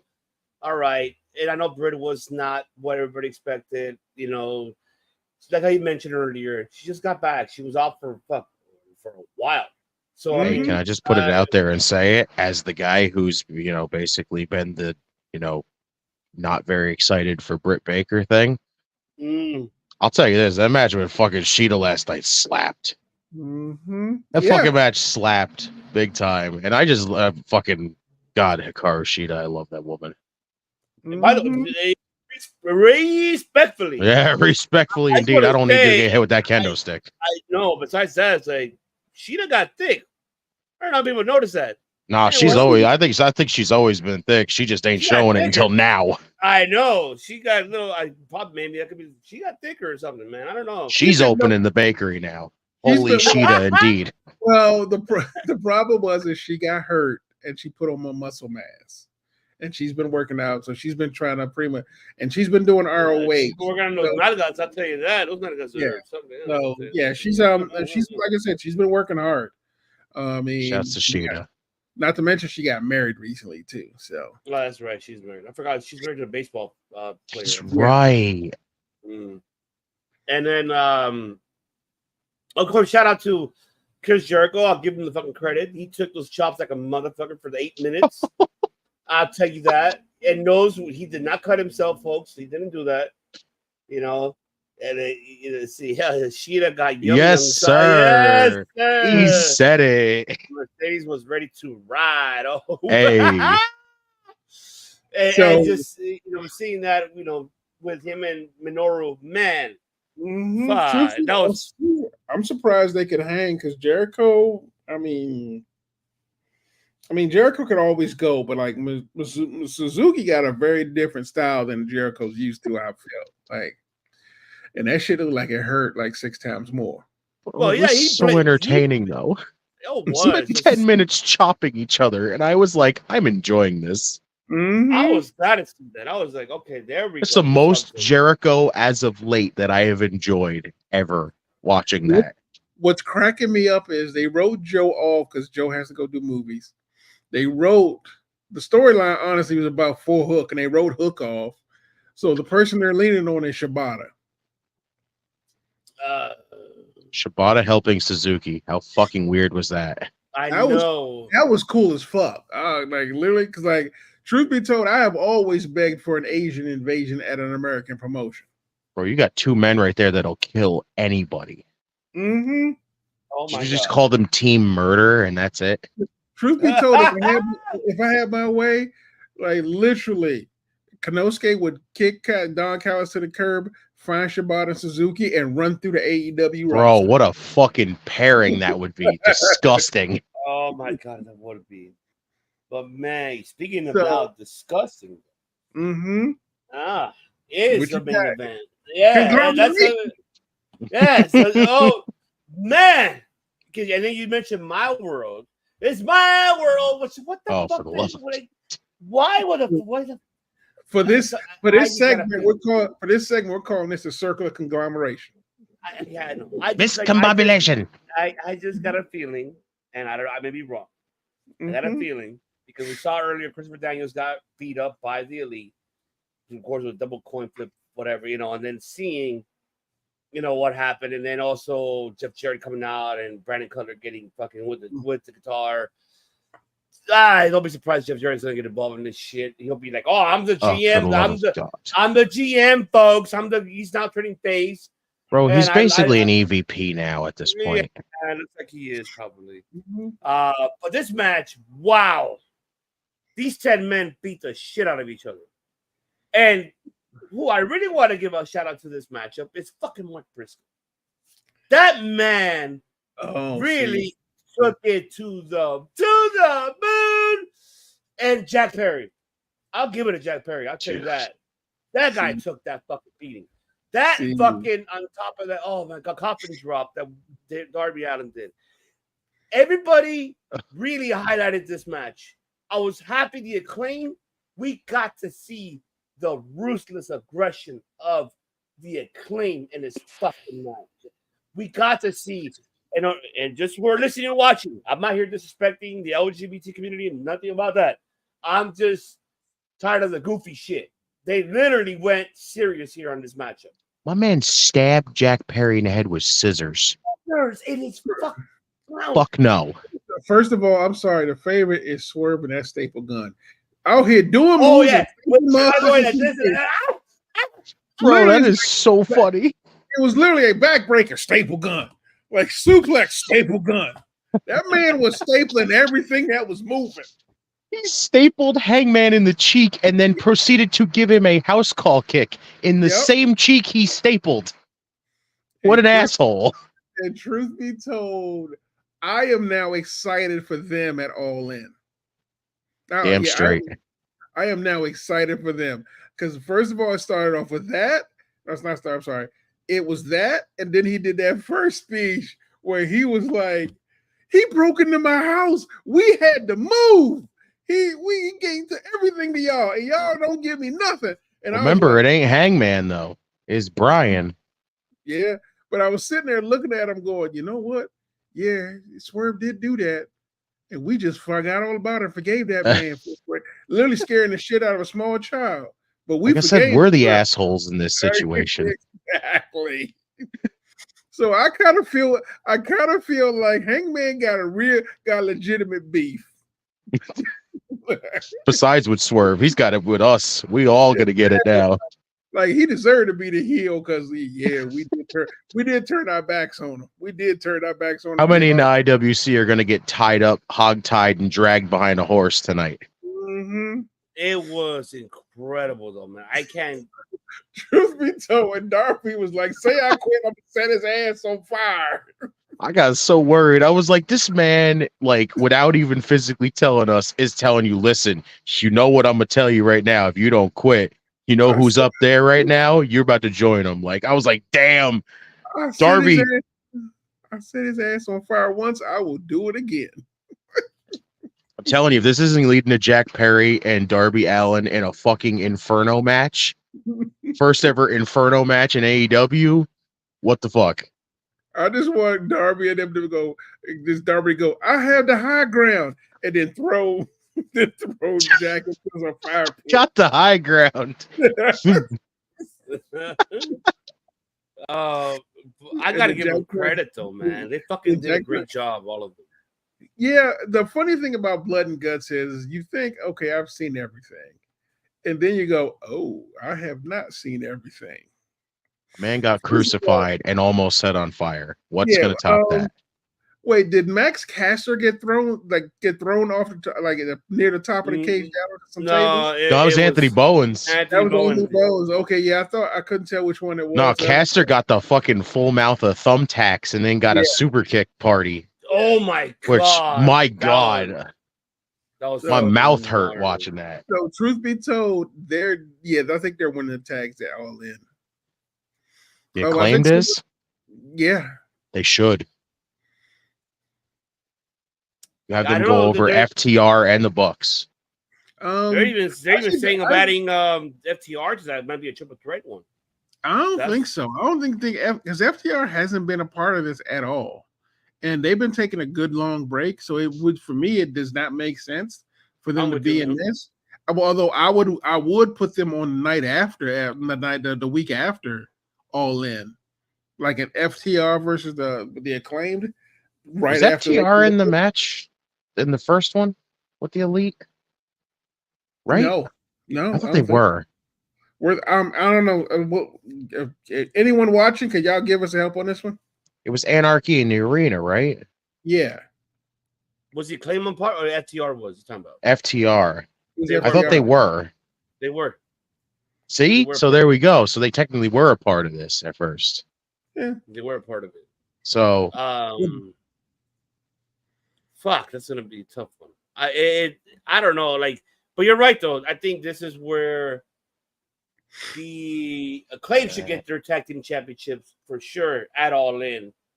Is it all out or All In? It's All Out, right? Or... All in. But for the love of God, they're the only tag teams in AEW right now. Lucha Bros is gone. House of Black is a trio. Who else Maybe if you is start doing something with House of Black, it's a tag team instead of just a trio.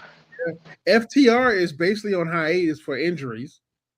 Well, because is it Hardwood or is it Cachuita who's hurt? I think it's Dax, but it was Dax, yeah. But I think Dax has had like long-standing issues that he was ignoring for the match. So it's like I said, it's not a quick fix. No. And Cash got some personal issues he needed to deal with anyway. So yeah, he's pretty much kind of like close to my age. Yeah. But man, what the fuck can we say about this? Out of all the blood and guts that we've seen by far, what has been really was this your favorite? AEW for Muppets? Oh God, America! There you go. Fuck yeah! Fuck yeah! I don't know, Pepsi Phil. What are your thoughts of this overall? This this Blood and Guts was, like I said, overall this Blood and Guts topped last year. Like it did what it's supposed to do. I mean, I am not a huge fan of matches like these, but this was a good one. Like I said, our brother Dom is better at these kind of ECW bingo hall beatdowns. But for me, it was just a good match. It was a good story. I honestly like the fact that whether or not is Hangman going to show up or not show up. When he snuck up behind Swerve and locked him in the cage, that was great. The personal beef between Darby and Jack, which started apparently in that match right there. Darby did some crazy, insane moves. The Acclaim did great, and like I said, having our boy Briscoe in there, honestly, just direct traffic was great. That man gave fucking Jack Perry CTE. Mm-hmm. That chair shot was unbelievable. Mm-hmm. So yeah, that's about it for me. James Redeemer, how do you feel about it, brother? Bro, I thought the show was fucking great.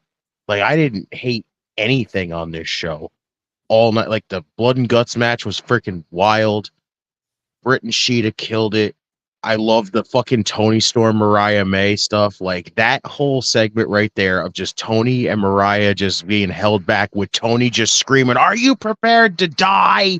I'm like, fucking story is amazing. I am so ready for that matchup at All In. I can't wait for that. Like, Ospreay getting his rematch, wild. Like I said, everything on this entire show just killed it. I love this show as a whole. Oh man, Darby's the only with the tax on the skateboard. Yeah. God, he's done that multiple times, and I still freaking go, God, that has to suck to take. Man, I'm looking forward to seeing how this is gonna turn out to be. But I know Pepsi Phil is gonna have to go right now. So Justin and I will close it out. All right. I'm sorry, everyone. No worries. No all worries. good, Phil. Your lawyer will be back next week. Alrighty. All right. So, Back next week. Thank you. And right, and the quote our brother Briscoe, like a man who fell off the boat, I'm not in it. Peace. You're not in it. Oh my God. All right, brother. Be safe. Let's see here. There we go. All right. Yep. But I got a backup here. That's what I had here. So I had to use my own screen on this one. Yes. I had to use it through my phone. So nice. So we don't have to go do overlays like this. But man, let's see. Oh, that's right. But I don't know, man. What do you see now heading into Wembley? Like, what is it that you see so far, Redeemer? Like, what else do you see so far? It's now that we got all this happening. It's a tough one, right? Yeah, like it feels like we have a lot of different directions that you can see the path we're going, but there's some stuff still, like there's no way that this Elite versus AEW thing is over. But again, how do you top now that you've had Anarchy in the Arena and you've had freaking Blood and Guts? Like, how do you beat that? Like, what matchup can they have that would literally end this thing? That would be like, this is worth being the finale. Like, it's so tough to go from there. Like, other than that, like, even with the MJF stuff, it's confusing where that's going. Because it feels like, again, this should have been Garcia. But what the hell is, where's his standing in this whole thing? Again, yeah, that's another one. Page and Swerve. Yeah. Why, I'm not trying to shit on Brian here for this situation, but why was it Brian? The story is right there. You're still telling the Page and Swerve story. Why did Brian win? I get it. He wants to win the world title, a chance to win the world title before he fucking hangs it up full time. But like, then why are we still telling the Swerve and Hangman story at that point? Well, you forgot that also that, remember that tomorrow, Rampage is the Battle Royal. So the winner of that gets a shot at the AEW title at Grand Slam. So that means it's pretty much, I don't know if Grand Slam should be before Wembley. So maybe this is where we can see Hangman win that Battle Royal, headed to Grand Slam, and then he loses on for the fourth time, right? That they fought each other, the trilogy they had already. So Swerve is 2-1. You know, so this could maybe be the end of it. Maybe we'll see it again after Wembley between Brian, because even at Dynamite, you remember how like Jared went over there and telling Brian, like, "What are you doing? You're not doing shit. You like get the fuck up and do something." Like, oh yeah, and that's when Brian was telling Renee Paquette, "You know what? He's right, man. I got to do something. I got to work to." Like, yeah, like you're just. I know you're taking a break because injuries, everything. I get the story, but that's a valid point. So now there's somewhere like, hey, now it's time to get ready for Wembley and really start doing promos, doing matches. Because if Swerve is doing weekly matches and he's AEW World Champion, and Brian is not, I get at the same time, I'm not disregarding his injury, but then again, you got to start developing the story between Brian and Swerve. That's where it needs to start developing for us to be excited, because it's going to be a true story. It's like more like this is my, like the Rocky Balboa movie. Like, oh, this is my last chance to get a shot at something. And if I don't get it, then I lose. If I lose, I retire. I'm done. Like, I think that's where they need to go to now, starting next week or the following week, you know, to see where it goes from there. So, because by the way, when is it September or is it? I'm looking it up right now, and from what I'm seeing, Grand Slam is in September. Is it the beginning or towards the end? Near the end of September. Damn. So they got enough time to build that shit up. But honestly, like, I don't see Hangman not being all in or all out's main event. If all in is Brian, Hangman's got to be all out. That's it. I'm with you on that. I see that.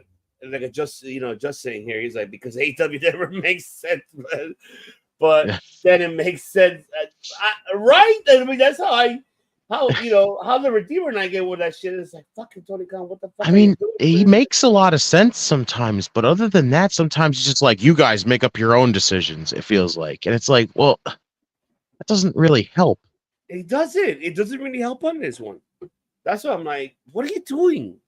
Yeah, I don't know. I feel like Hangman should have won the damn thing. Because basically from here, you've told more of the continuation of Swerve and Hangman than you have even remotely told anything of Brian. You're just basically going off the whole, oh, Brian's about to hang it up and he's getting a title match at the same time. Like, it's just, I don't know. I'm not a fan of that whole situation right now. Yeah, I'm with you on that. I'm just kind of saying, because it's like, we don't know where the story is going. That's where I'm at. You know, it's like, is it going to delay this long for this? That's, it's like, what? Yeah, like, damn, 2 months, literally. So if they're going to focus on Hangman, then why don't you have Brian doing something else, someone challenging for his spot? You know, like, and then let's say down the line later, let's say Hangman loses. Like, let's say Hangman wins the Grand Slam, right? Gets, Yeah. I mean, Rampage. I'm sorry, and let's say he gets a title shot at Grand Slam. Let's say that Hangman, no, I wanted the shot, and then that put Bryan's number one contender on the line. Then there you go, Bryan beats him from there. Mm-hmm. But prior to that, if they have Bryan to do matches here and there, like to prove himself, he's Mm-hmm. done that prior before he got this title shot, but this is something different that he's able to do. But I'm with you though. I think this is something they should really start building over, because in 2 months, if you're telling me that this man is going to retire, it's officially retiring, quote on that, and his contract's already up, then give him a fucking story like a Rocky Balboa fucking story. Like, yo, hey, I'm coming back here, get away. I'm not gonna make him do that shit then. I'm just saying. I'm just saying, like, I mean, can't picture Bryan doing that, just showing up and just freaking being like, "Hey, Bree, I did it." You're like, oh man, soberly fucking drunk, and because he's vegan. Oh my god. I mean, all respect to the vegan fans out there. No, I love love vegan people. But I don't know. It's like that was a tough one for me, Redeemer. I don't know how you feel, but like, I mean, I don't know, man. It's a tough one. I'm very I'm excited for the stuff that we can all kind of see is coming. Mm-hmm. Like Mariah and Tony, I think is probably some of the best shit going on in AEW right now. I'm starting to get a little bit more interest now that Camille's involved with this Mercedes and Brit stuff. I'm excited I'm like looking forward to that. The Acclaimed getting tag title matches, like it's still, when is that going to happen? We talked about that, like possibly happening, either at All In, or it could even happen at All Out.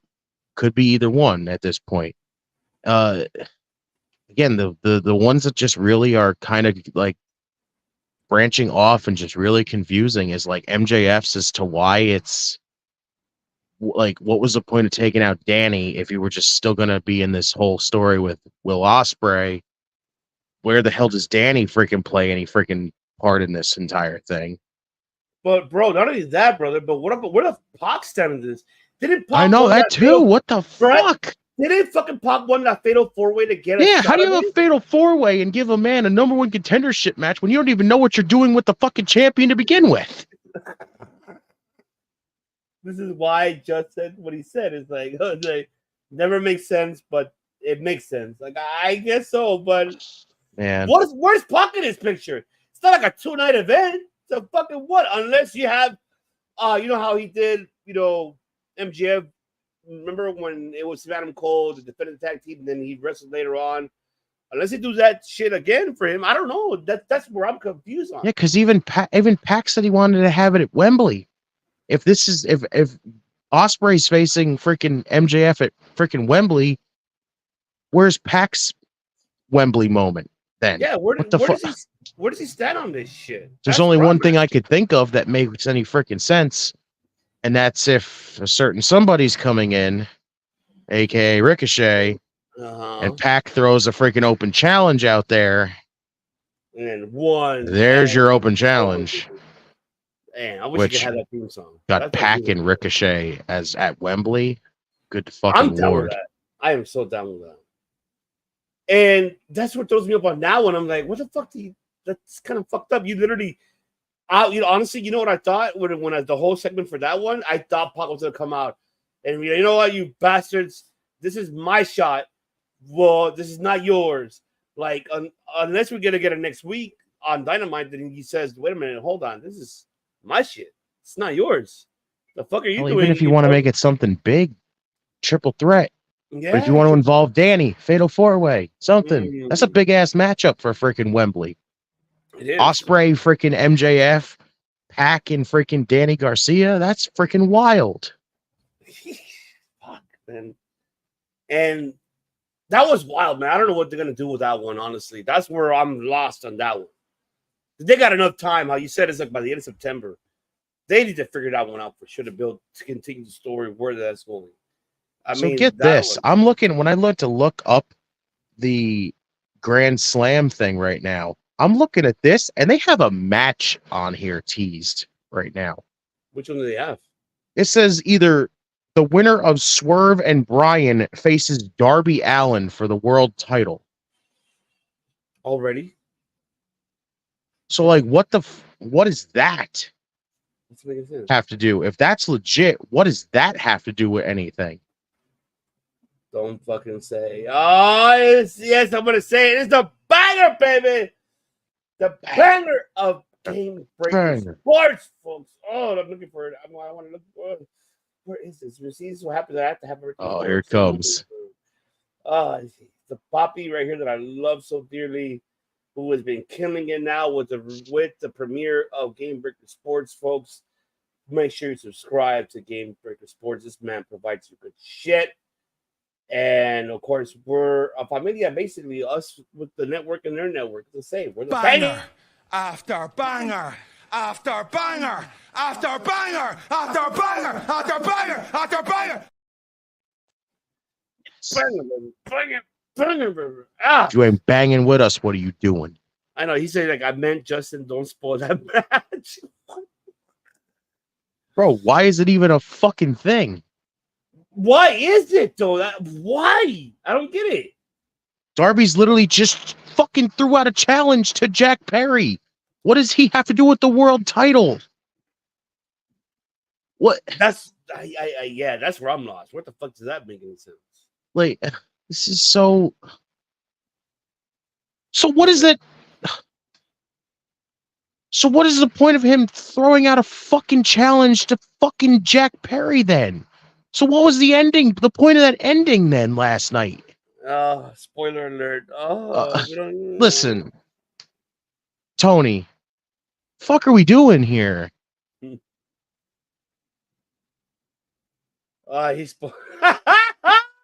Listen, who watches Rampage? All right. I mean, is anyone really gonna fucking listen? Is anyone really gonna cry that just got spoiled? All right, it's fucking Rampage.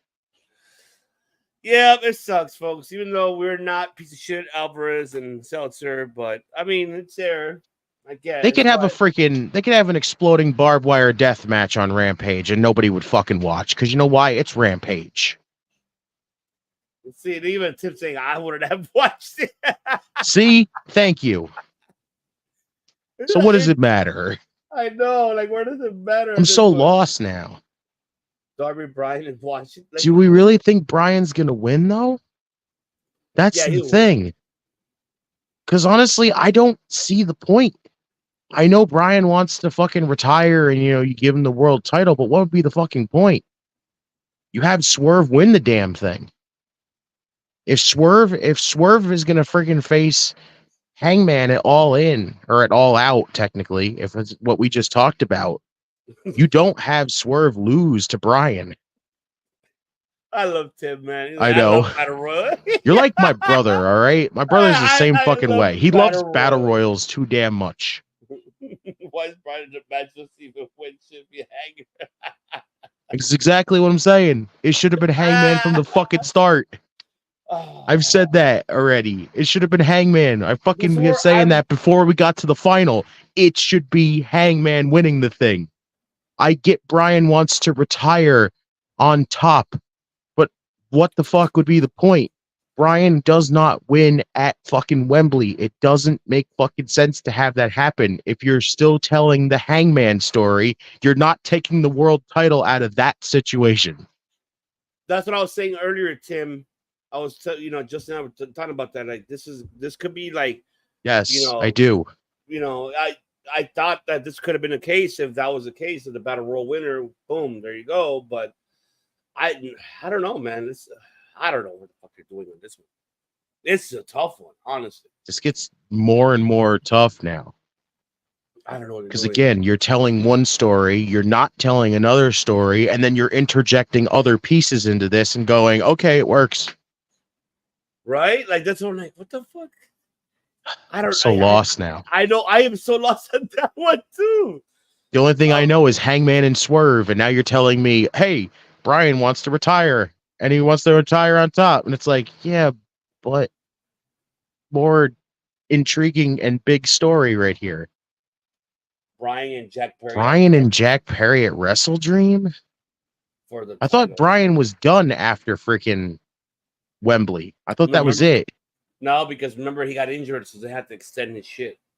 So he'll finish at Wrestle Dream. You know he'll Well, finish. I mean, I don't know what the fuck they're doing. That yeah. story that I'm fucking lost in that one. That main Great. event is where I'm fucking lost. But the This other one fucking combobulation over here. Miscombobulation. Shouts to Mark Briscoe. Hell yeah. I love Mark Briscoe, man. He did a badass job in the fucking promos yesterday. Awesome shit that he did. That's another man that I get upset. Tony Khan, this is where you have to make his world fucking Ring of Honor title fucking make it really a big deal in Ring of Honor, in in the app, or even a fucking Dynamite. Fuck, man, it's upsetting to see Mark Briscoe. I think for me, out of this top 10, all of them did great, but Mark Briscoe really was the one that got to me here. Yes. On fucking Blood and Guts. See, I'm reading TK's comment right now. What do you say right now? Let me see. What do you say? This. Which one?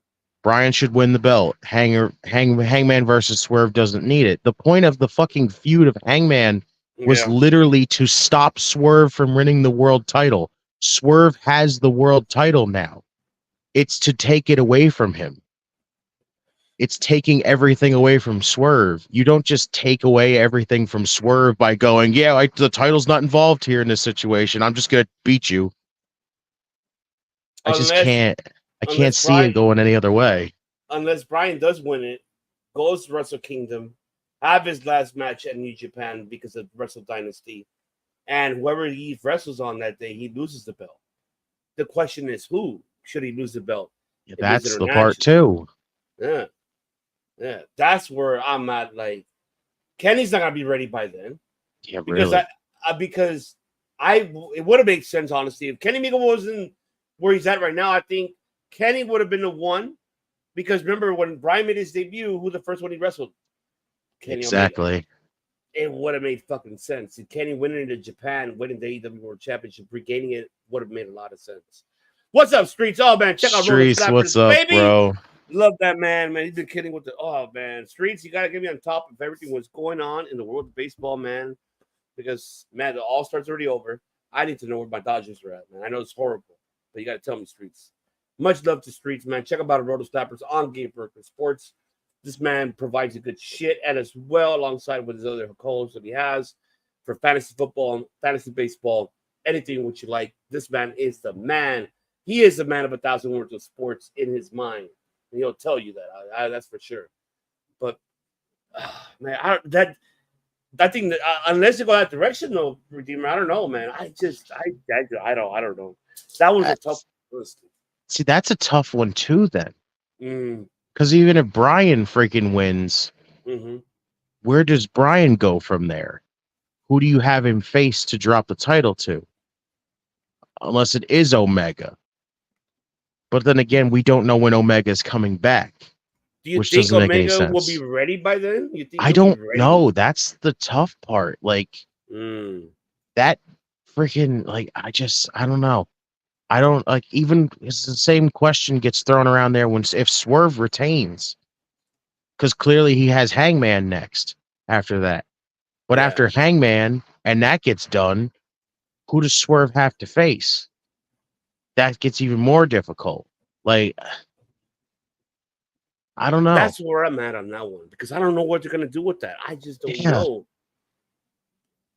I feel like again, like the leading it up to Swerve and Hangman at All Out after Brian and Swerve at All In makes sense. But then from there, then again, we're gonna get that freaking Grand Slam matchup, which clearly the freaking Darby doesn't win. But after that, then what? Is it just Swerve has random feuds here and there until he drops the title? Like, exactly. That's where I'm kind of lost in that one because I'm like, what the fuck? Yeah, I'm just lost here. I'm lost. What are they doing with it? That's where I'm confused. I don't know what they're gonna do with that shit. Yeah. And then in the storyline heading into Wembley, you know, on the women's side, I want to talk about it's really The biggest question here is, do we see Toni Storm going back to her regular instead of Timeless? She's like, we just see a Timeless on Wednesday, right? But do we see her going like, hey, and like, erasing that, and then her song hits being Toni Storm, like, and coming out with that red and black? I don't know if we see that. That's the biggest question. Like, I'll say this. I truly 1000% believe Tony is dropping this title at Wembley, which then again now opens up so many more challengers for Mariah May. But I don't think you get rid of the Timeless gimmick. I just don't see that character going away. Like, Tony's right now done some unbelievable work as Timeless Toni Storm. You can't get rid of that, no matter what situation it is. Like, this now just comes out to Timeless Toni Storm 99 more times more aggressive, which I'm freaking excited for. Like, to see just her just be like so aggressive, but she's this, old-timey character like she's been. It's just, God, like I said, I love that story. That whole thing has been phenomenal. And like I said, that matchup right there at All In might legitimately be the one thing I'm like super looking forward to seeing how they're going to play that match out. Man, it's going to be that story itself. I love it the way how it's tough. That one's tough. Because it's you got your top women's baby face right now, which is Toni Storm. You know, the character got everybody going like, hell yeah, yeah. Who wants to be the one hot in black and white? Hey, chin up, tits out, and watch for the shoe. You tell me how the fuck that gets over without that character. I don't see her losing, but then this is Mariah May's hometown. It will make sense for her to lose. I can't wait to see how the story develops. I'm with you too. I don't see her changing her gimmick unless she does like like a promo with split personality, like look at herself in the mirror. Imagine be so good. It's so good if she does that shit. She comes back as just herself, but she like looks in a mirror and she's conflicted with herself. She gets like half a black and white mirror with Timeless. Yes. That'd be so good. Oh my god. That'd be so fucking Meanwhile, on the other side, we get punk rock Tony. I'd be like, let's go. Oh, let's fucking go. Let's fucking go. And then the other one is when headed to Wembley, of course, with Britt and Mercedes Moné, not with Camille Brickhouse there. I know Phil said earlier about Shawn Michaels Diesel version and everything on their side. Who could back up Britt on this side is the biggest question. You know where I'm going with this one. That's why I eat. But I know where I'm going to go with this one. I know. I'm going to hit it for you because I'm going to hit it for you because come on. Hold on. Before you say anything, I have to hit one more for you. Yes, you could. Yep, I'm going to have one more for you there. Zion!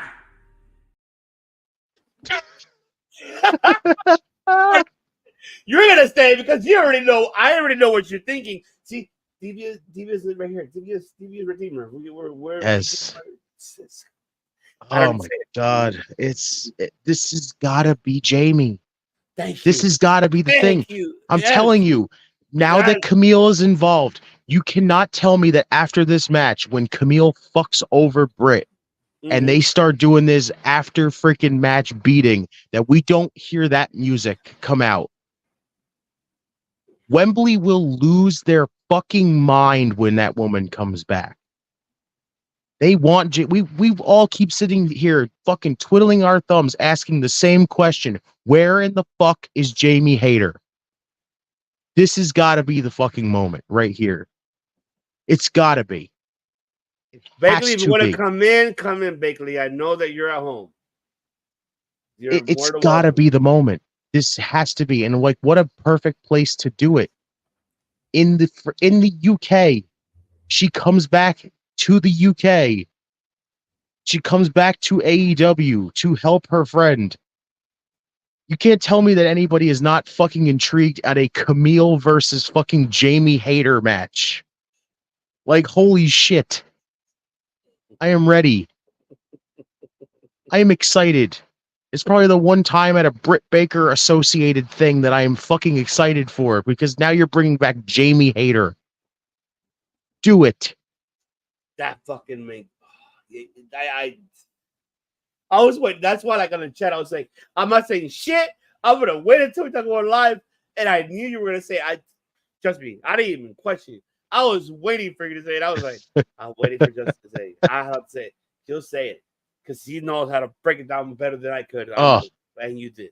I want it. I want it. When that music hits, and we do the fucking watch along for that show, and that music hits, the Nettie moment for all of us happens. Yes, those thighs be clashing indeed. Indeed. Fuck, I have to look. Banging, slapping, and fucking. All of it. All of it. Yes. Oh man. I can see that picture now happening. Just like, as much as I would love Britt to win, but I don't see it. But I see them jumping Britt at the mask. You hear the music.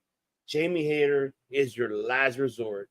Who's the one could go at all out at Chicago? They're gonna have it there for her to win the championship away from Mercedes Moné. Because remember, she had a vacated. Well, it was Thunder Rosa, but prior to that, even when I know she prior to that, no, she lost the Fatal 4-Way, but she never got a rematch at Wembley last year. Mm-hmm. She left, and that was it. She never got an official rematch when Saraya won it, so she never got the official. So this could have been her official rematch. Tony Khan could say, "Hey, you know what? The official rematch will happen at All Out, and have her fucking win that shit." You know. Yes, we acknowledge you. Don't even worry about it.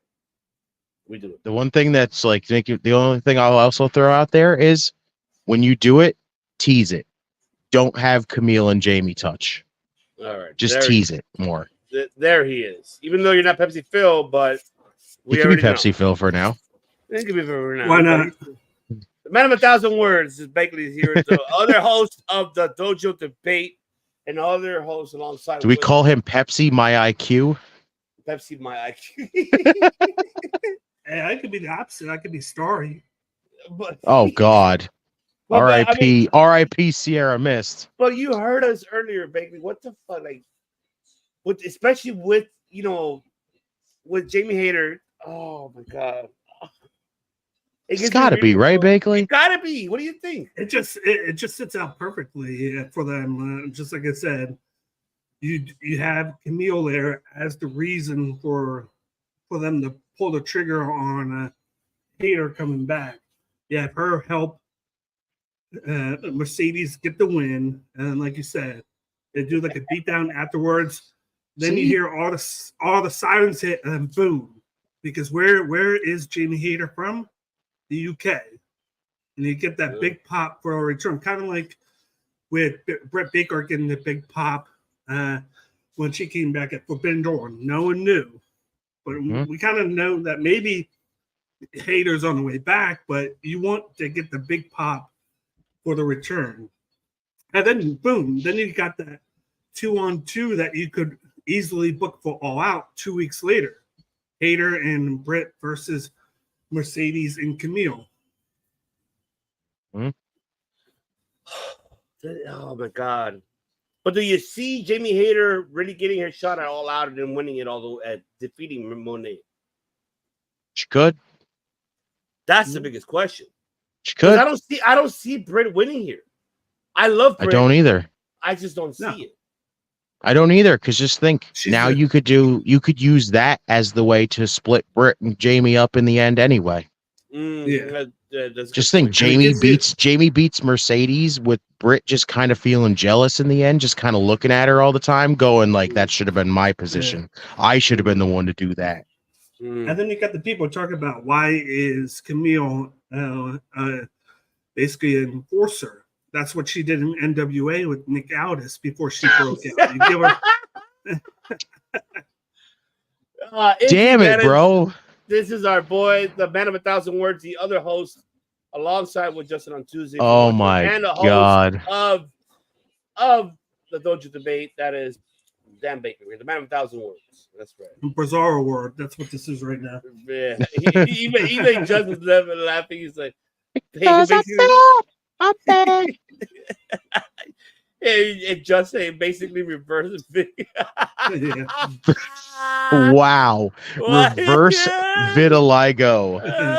Just you kill me. I like the fact that she's good and be just like right there and force her for her. It gives her time to get acclimated to AEW. She could do a few matches, help her out before you break her off, and then eventually maybe she's the one that takes the belt off of Mercedes.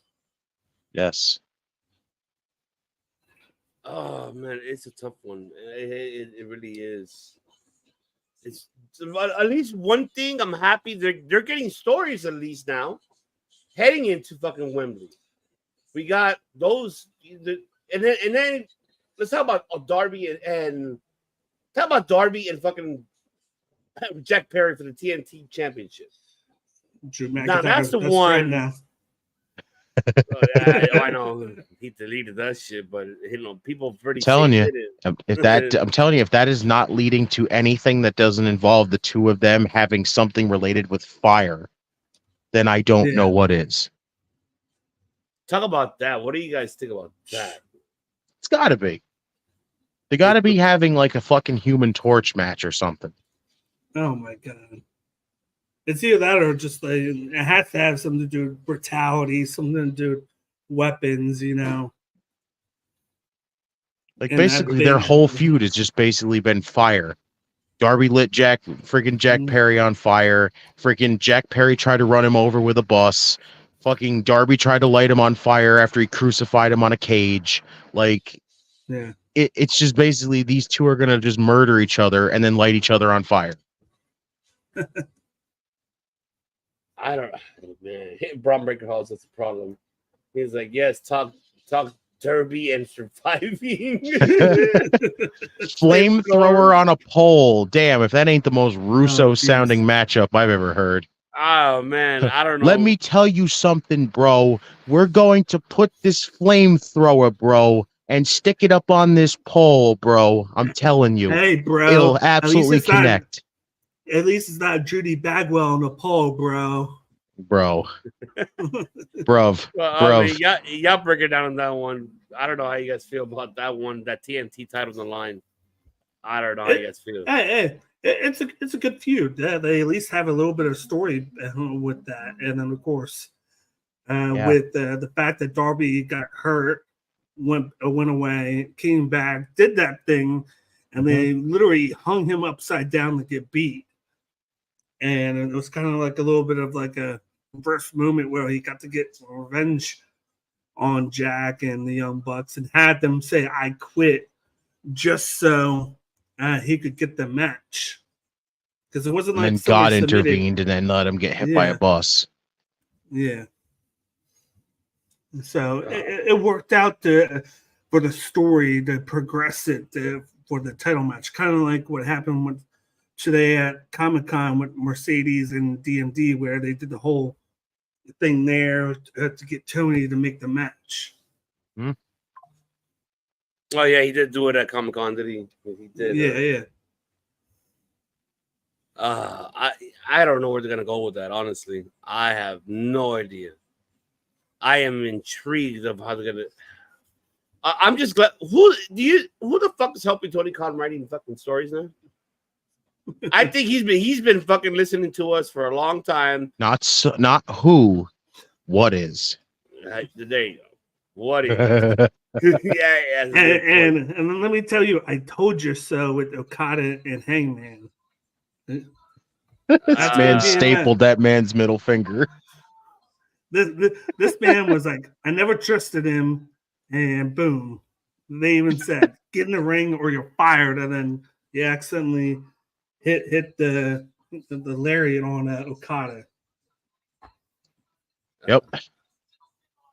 I remember seeing that last night, and I just go up. Bakley's like fucking right. It didn't come out until Swerve came out because he wanted. That was his only reason being on the team.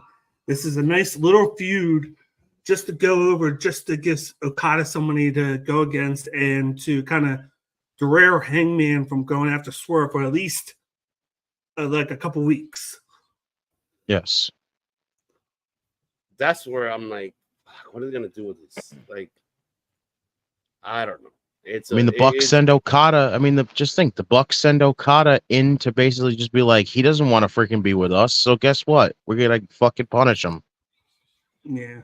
Here's Okada. Because you got that. You got All Out. Well, it's not necessarily a thing that the world champions can defend it at All Out because it's being defended All In. You got the winner of the Battle Royal tomorrow gets the shot at Grand Slam, and then the next one after that is Wrestle Dream. Yeah. Oh, that's gonna be a tough one here, man. I don't know. And now I guess the biggest one is out of the stories that are heading into Wembley. What do you do with Okada on this one? That's the question. What the hell do you do with Okada with that? He hasn't defended that Continental title for a minute. Does it almost feel like the Continental title has been like a fucking waste? Almost, yeah. As much as they've been like, hey, listen, this thing means something, and we're trying to make this whole tournament feel like it means something. And what's the Continental title actually done so far? And Gitcher said it's Battle of the Belts this weekend. I believe it's Saturday. Yeah, they just made a match already for it, and it's freaking Tony Storm defending against Taya Valkyrie. Yeah, which was the same match that they did last year when they had the infamous blackout rerun. Yeah. So and then what do you do with Okada then in this one? What the fuck do you do with him? Well, he's gonna more than likely wrestle Hangman for the Continental title at Wembley. At that point, though, do you just put the title on Hangman? No, I think something happens. Because or maybe they just don't put the title on the line. I don't know. But that would just be a waste too. Then after what I saw in Blood and Guts, where Okada stood in front of him, pushed him, and then he gets buckshot lariat. Something's going to happen from there on with that because he never trusted Hangman. Yeah. Oh yes, it was. It was a banger. I'll tell you that. Finley versus Tsuji, nice. I don't. That's where I'm at. I don't know what do you do. That's where I'm at. Well, I know. Apparently, the endgame was supposed to be a rematch between him and Eddie Kingston. That's what the endgame. That's why Briscoe was in the match because Eddie got hurt. Because Eddie was supposed to be in the match, not him. Makes sense now. Who kind of took the title off of, and then that kind of screwed things up. Him getting hurt and then having surgery. Gotcha. Okay. So I think they had all the other pieces in place, and then that kind of they're trying to piece together something to do with it. Ah, okay, that makes sense. Yeah, it doesn't make sense. I'm still trying to figure out what they're going to do with Pac because Pac is supposed to be the number one contender for the international title, but now it's Ospreay versus MJF. I mean, the only thing I could think of at this point is, like I said, either Pac's going to freaking get involved with this somehow, and we're going to end up having a triple threat and or a fatal four-way. Yeah, when Garcia eventually comes back. Yeah, either that or fucking Pac just throws out an open challenge at freaking Wembley, and we get Ricochet. Because originally I thought maybe he challenges for it at All Out and gets the winner, but then I'm like, but then that takes away from the fact that he's Yeah, really. He from the literally UK. asked for a Wembley moment, and Yeah. it's like the only thing I could think. Like I said, he'd have to be involved in the match at Wembley. It's the only thing that makes sense. But if he doesn't get that, and Tony doesn't just let him just go out there and just throw out an open challenge, like, listen, I didn't get my title match yet because freaking Osprey got it. Well, I'm still owed that championship match, but I still want to come out here and have my damn Wembley moment. Well, guess what? Now you got your Wembley moment by having him face fucking Ricochet.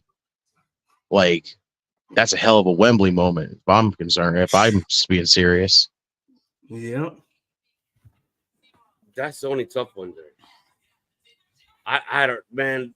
Well, like I said, at least I'm happy that at least they're heading into the direction that we wanted to see.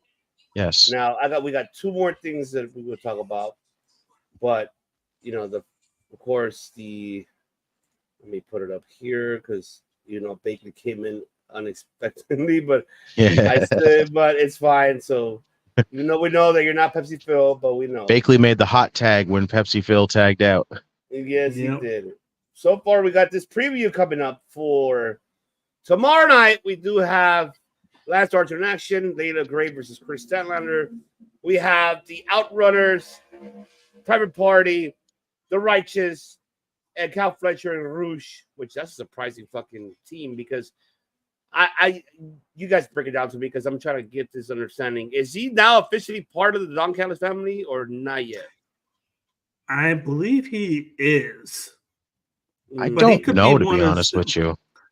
Because he was like, he came in and shook his hand. So to me, that was like a few weeks ago. So I can only imagine. Oh, so they finally followed through. They finally followed through with that freaking Roosh and Don Callis interaction. Yes.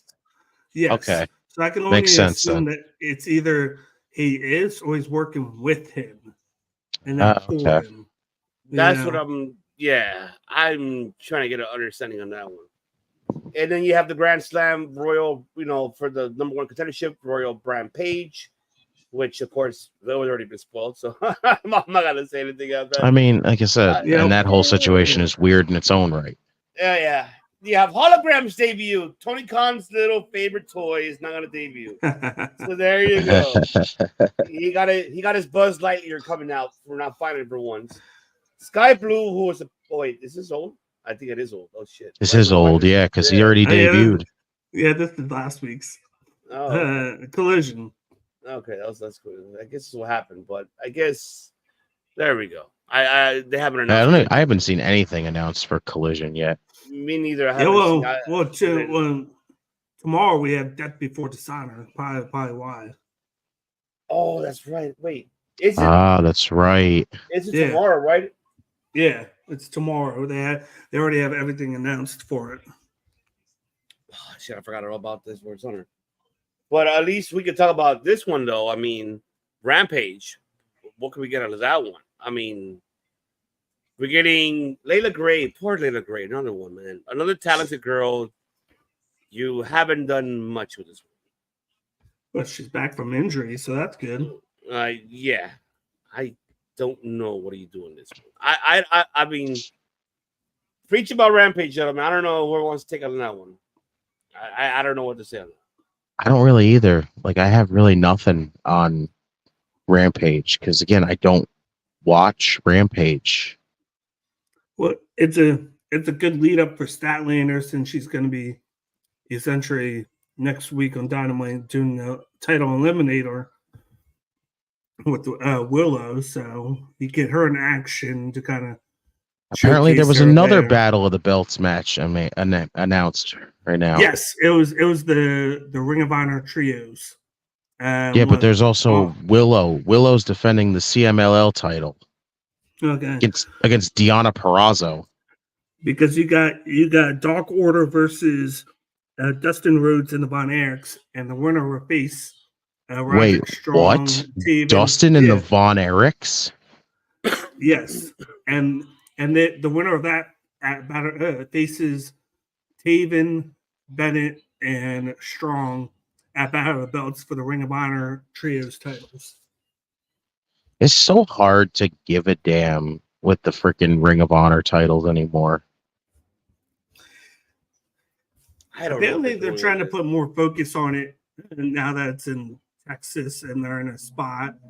And apparently, a lot of the Warner Brothers deal situation, they want to put a lot of focus. Warner Brothers wants them to put a lot more focus on Ring of Honor. So, Does it feel almost a little? Does it feel a little, too late though, for that? You can get people tuned into it if if it gets put onto Max. And this is like that's true. Whereas you don't have to you probably would still have the thing for the library, but if you have that library and then every Thursday you have episodes of it going on the Max, you'll get people tuned in. Yeah, I could see it working. And I like how they're using certain talent on there that on can use. Like it's good that Diamante and Leah Hirsch are getting a lot of use. Lee Moriarty, he's getting a title shot, which is good. Like Devon Eric's on there, Roderick Strong. Like you're getting a lot of people that are getting showcased on it. So, all right. Well, I'm gonna put up the card for Justin to see. Honor. And you get the debut of Eminem Collection. All right. So this is what I got. Now I got it. So making sure that I got the right thing because I was just like, okay. Look, come on. I forgot about the really. So there you go. Yeah. All right. So besides Rampage, we talk about now. There you go. This is for Dishonor. So you have Athena versus Queen Amanada. Billy for the Ring of Honor Women's Championship. Yeah, Billy Starks defending the Women's Television Championship of Ring of Honor versus Red Velvet. Diamante versus Layla Hirsch, how Bakley mentioned, the Texas Death Match. Mark Briscoe defending the Ring of Honor World Championship versus Roderick Strong. You have the Pure Championship of Ring of Honor, Wheeler Yuta versus Lee Moriarty. And you have this is one Survivor to the Fittest for the World Television Championship. So it's Leo Rush, Atlantis Jr., who is defending it, Shane Taylor, Johnny TV, Brian Cage, and Lee Johnson. Lee Johnson. And then they also have Commander versus the Beast Mortis. They got Dark Order versus Devon Eriks and Justin Rhodes. And then they got the debut of MXM Collection, Maximum Male Models. What? See, this so it's looking like a solid card. Yeah. Oh, man. This is the kind of situation where I wish the show was on Max already, because I would actually be pretty interested to see this show. Oh, I don't know. Break it down. What do you guys feel before we jump into the last one? Well, go ahead, break it down, brothers. Go ahead. I mean, it should be a good show. It's really about it. I hope that they put the title on Roderick Strong. I feel like that would be with how much Mark Briscoe's been on Dynamite, I feel like that would be the direction that you go to. Do you really think they do, though? With the way they keep showcasing Mark on television a lot, like it gives you at least a chance to be like, oh, hey, look, Ring of Honor, something to go tune into. Like, if this guy's, their champion, like I don't see them taking it off Mark yet. It's weird because you got Taven and Bennett, they're the tag champions. You got him challenging for the world title, and then next week they're going to be challenging for the trios titles. They could be putting so weird. They could be all double champs, so the Undisputed Kingdom is basically going to have every freaking Ring of Honor title. But it's the ones that you didn't expect, because where's Wardlow? Where's Adam Cole? Like, we saw Adam Cole take a bumble and he's out. So Wardlow's basically just disappeared at this point. Yeah, he's disappeared, and I feel like Adam Cole's going to break away from them. So I feel like this is going to be the three that you get. God, can you imagine that shit? All this stuff to turn Cole, all this shit to turn Cole heel and make Undisputed Kingdom to basically turn him babyface again. I'm still trying to figure out. Like, I've been kind of watching a little bit. It's weird seeing that Athena and Billy Starks are baby faces right now, where Velvet and Queen Aminata have been the heels. So I feel like you got, especially when Athena spent all that time as a heel. Yeah, I guess just because people started loving the whole Minion thing so much between them two and Lexi Nair, it just it was a very clever pairing. Was putting Billy Starks with her. And it's worked. It's worked. She's TV champion. Well, I love Billy Starks. She's awesome. Yeah. So I feel like you got to keep it on her. I feel like you have to pull the trigger on Lee Moriarty winning the title from Wheeler Yuta. I think that's the one thing I feel that I'm most. I'm kind of for that. He is married to. Come on, who was he married to? Who? Isn't he married to Julia Hart? No, that's Lee. No, that's Lee Johnson. That's what I'm talking about. Lee Johnson. Yeah. Yeah, he's in the attrition match. Yeah. Well, I would actually put the title on freaking Lee Moriarty. First off, because how long has Wheeler had that fucking title? He's had it for almost 8 months, and half of it he was hurt. Yeah, but I think it's time to get the title off him. Mm-hmm. And Moriarty, it has been looking good. Like, and that's because Lee Moriarty is damn good. Yeah, and he could use it. That could progress him even more. Hell yeah! Yuta doesn't need a title now. He's in the Combat Club. Yeah, he'll just go to Dynamite, and you could have him challenge for the tag titles for all we care. But you could literally send him over to Japan and have him compete for the never open weight title. Yes. So I feel like you got to put the title on him. I'm loving the fact that they gave the women the Texas Death Match. That's awesome. Nice. I'm looking for that. That's probably the one I'm looking forward to the most. Who's the baby face in that situation though?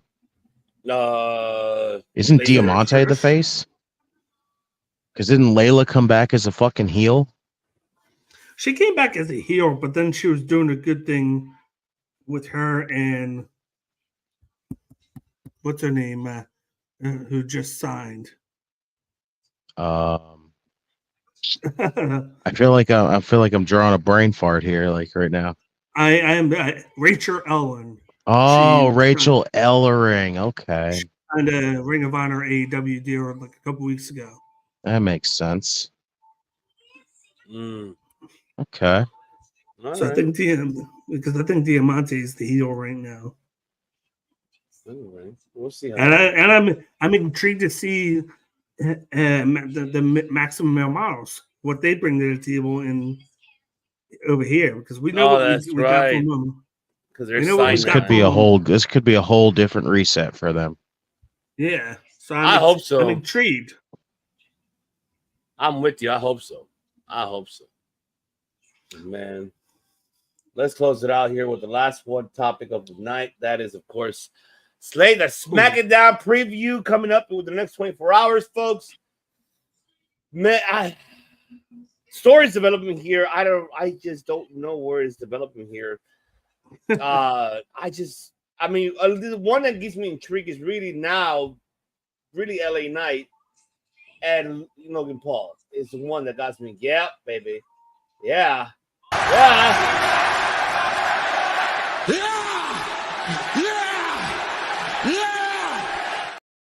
That's what gives me intrigued. And while we're waiting for the debut of Hikuleo, because he already officially signed with WWE, we're waiting for his debut, which might be a SummerSlam. I don't know, because now that Cody's accepting is going to make the challenge versus him, Solo Sikoa at SummerSlam. Yes. I know, if I'm wrong, I know that we're going to have the Guerrillas of Destiny challenging for the no more contention for tag team titles. Yep. So the rumor has it it's going to be Tama and Jacob. I hope so. What? God, why are we just giving the shaft to Tongaloa here? What the fuck? But did you see him walking around with the eye patch? No, what the hell? What There's the a picture fuck? going around with him with an eye patch on. So he's a pirate gorilla. So what? Leave him be. Yes. Leave him be. Let him wrestle. So I'm excited to see what they're gonna do with it. I have no idea what they're gonna do. I'll tell you this right now. I've been so iffy on SmackDown lately. It just feels like there's nothing going on. Like, yes, they're doing a good job with Solo and like actually making him feel like he should be in the match with Cody. Yes, they're telling the stuff with Bailey. And yes, we've got the LA Knight and freaking Logan Paul match finally. But other than that, SmackDown just feels like nothing's happening. I mentioned before, like I said it, I think they dropped the ball with the draft with putting too many big time hitters on Raw, knowing that the Netflix things move is coming up, Which is why we know that. That's The shitty thing too is the fact how they keep like every time somebody new comes up, they put them on fucking Raw all the time. Yeah. And your number one, you got your like. I still like him. He still put on a banger match with Andrade, but your number one draft pick, Carmelo Hayes, has yet to win a match. Oh, that is true. He's been on a losing streak. You're right about that. So I think last week's match was banger between him and Andrade. Yeah, that was fucking wild.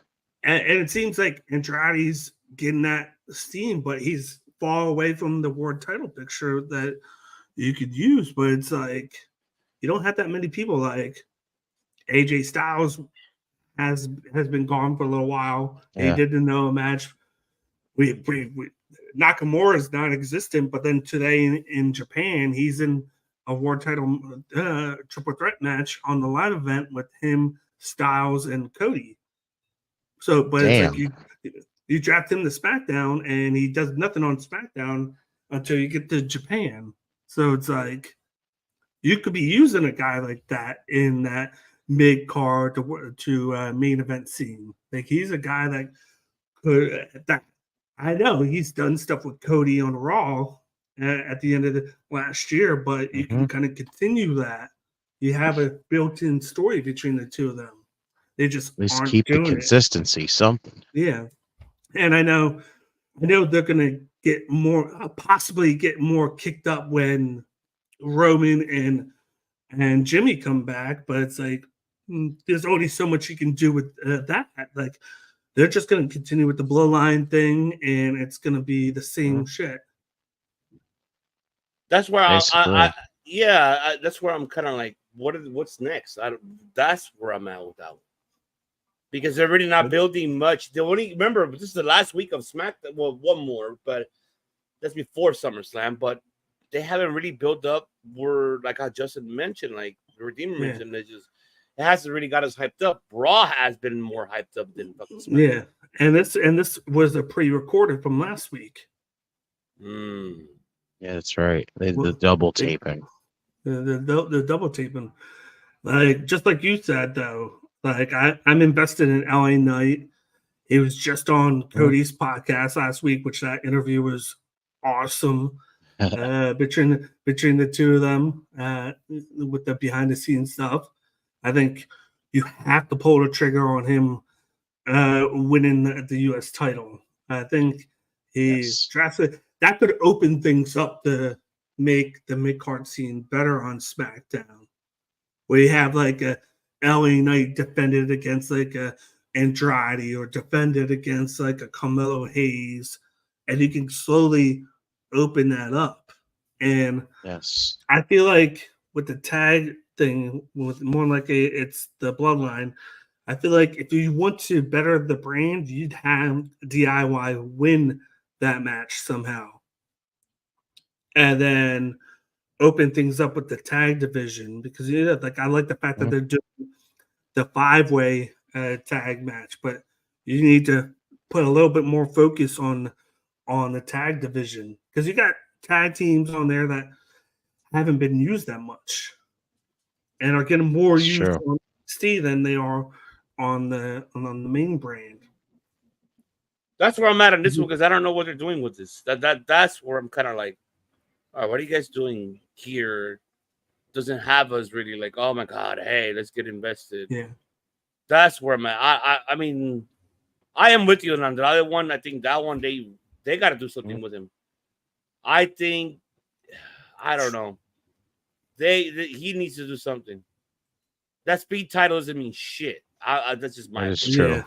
It doesn't mean and I can only assume once she's cleared within the next few weeks that Charlotte's going to get put on SmackDown, and that's going to likely make the women's division better there. I bet that's part like with the women's division's pretty good over there. It's just not like I don't think they give Bayley enough credit or what should I say, the recognition as being the champion. Oh, they've definitely not given Bayley a lot of recognition as champion. It's been very, once you bring in lackluster. Charlotte, and then once you bring in Charlotte to that roster, and like you got Charlotte, Bayley, Nia Jax, Tiffany Stratton, Bianca, like and whatnot, and that's not even naming everybody. Like that SmackDown Women's that it's low key stacked. I feel like. Oh, it is. It's just we're still not seeing more depth of it yet. I think they need to. Like I know it gets the big ratings, but they needed to dial back a little bit on the Bloodline storyline, and then let the other storylines cook. Especially as of late, because it's literally just been the same thing every week with the Bloodline story. Like even if they just took 5-10 minutes away from that, you could put that towards something else, Yeah. Like you shouldn't have to have the tag titles be defended on NXT. That is true. Yeah. Yeah. Look how much they've done nothing with them since winning the titles. You could literally tell that at this point is literally just you're in your hometown. We gave you a moment. We don't know what we're doing. Like, just saying, I think after SummerSlam, he's like, everybody is getting a restart. So he's like, okay. Yeah. Oh, you're good. I'm typing drunk like Jeff Hardy. Did you do the dance at the same time, Joss? You got to do the dance, Joss. You got to do the dance. Once you send the message, you have to it. You got to do it. It makes it send faster. Oh man, I don't know what they got to do with this shit, man. They gotta build something on this shit. They need to do something. I just don't see anything by far that got me invested on. Yeah, no. Really, that's where I am really at on this one. I've always said when you have two part-timers at the time that they did that were champions, it was going to always hurt. And when it was Roman and Logan Paul as the champions, because it wasn't going to be able to. Then they were able to put the belt on Cody. I'm like, okay, but when he doesn't they're talking about Cody not being able to sell as champion. It's hard when he doesn't have that many challengers. Exactly. They did not stack SmackDown enough to give Cody challengers. Yeah. Like they have so many just in one storyline on Raw with Drew, Seth, and Punk. Mm-hmm. That's more than what's going on SmackDown, which you had AJ, Logan Paul, and now you're kind of forcing Solo on us. And I know eventually you're going to have Jacob Fatu who can step up, but it's going to take time. Like you need more than that. Just like I said, I feel like SmackDown is more women's heavy with the roster, and they're just not showcasing that. Is he do dance? Raw has a lot more stories, but it's spread out equally. Yes, fair. It's easy. It's easy with 3 hours though, compared to 2. That is true. That is true. I'm not gonna compare the hours, but they should be something that they should have really done something already that, hey, we can figure this out and get this shit going.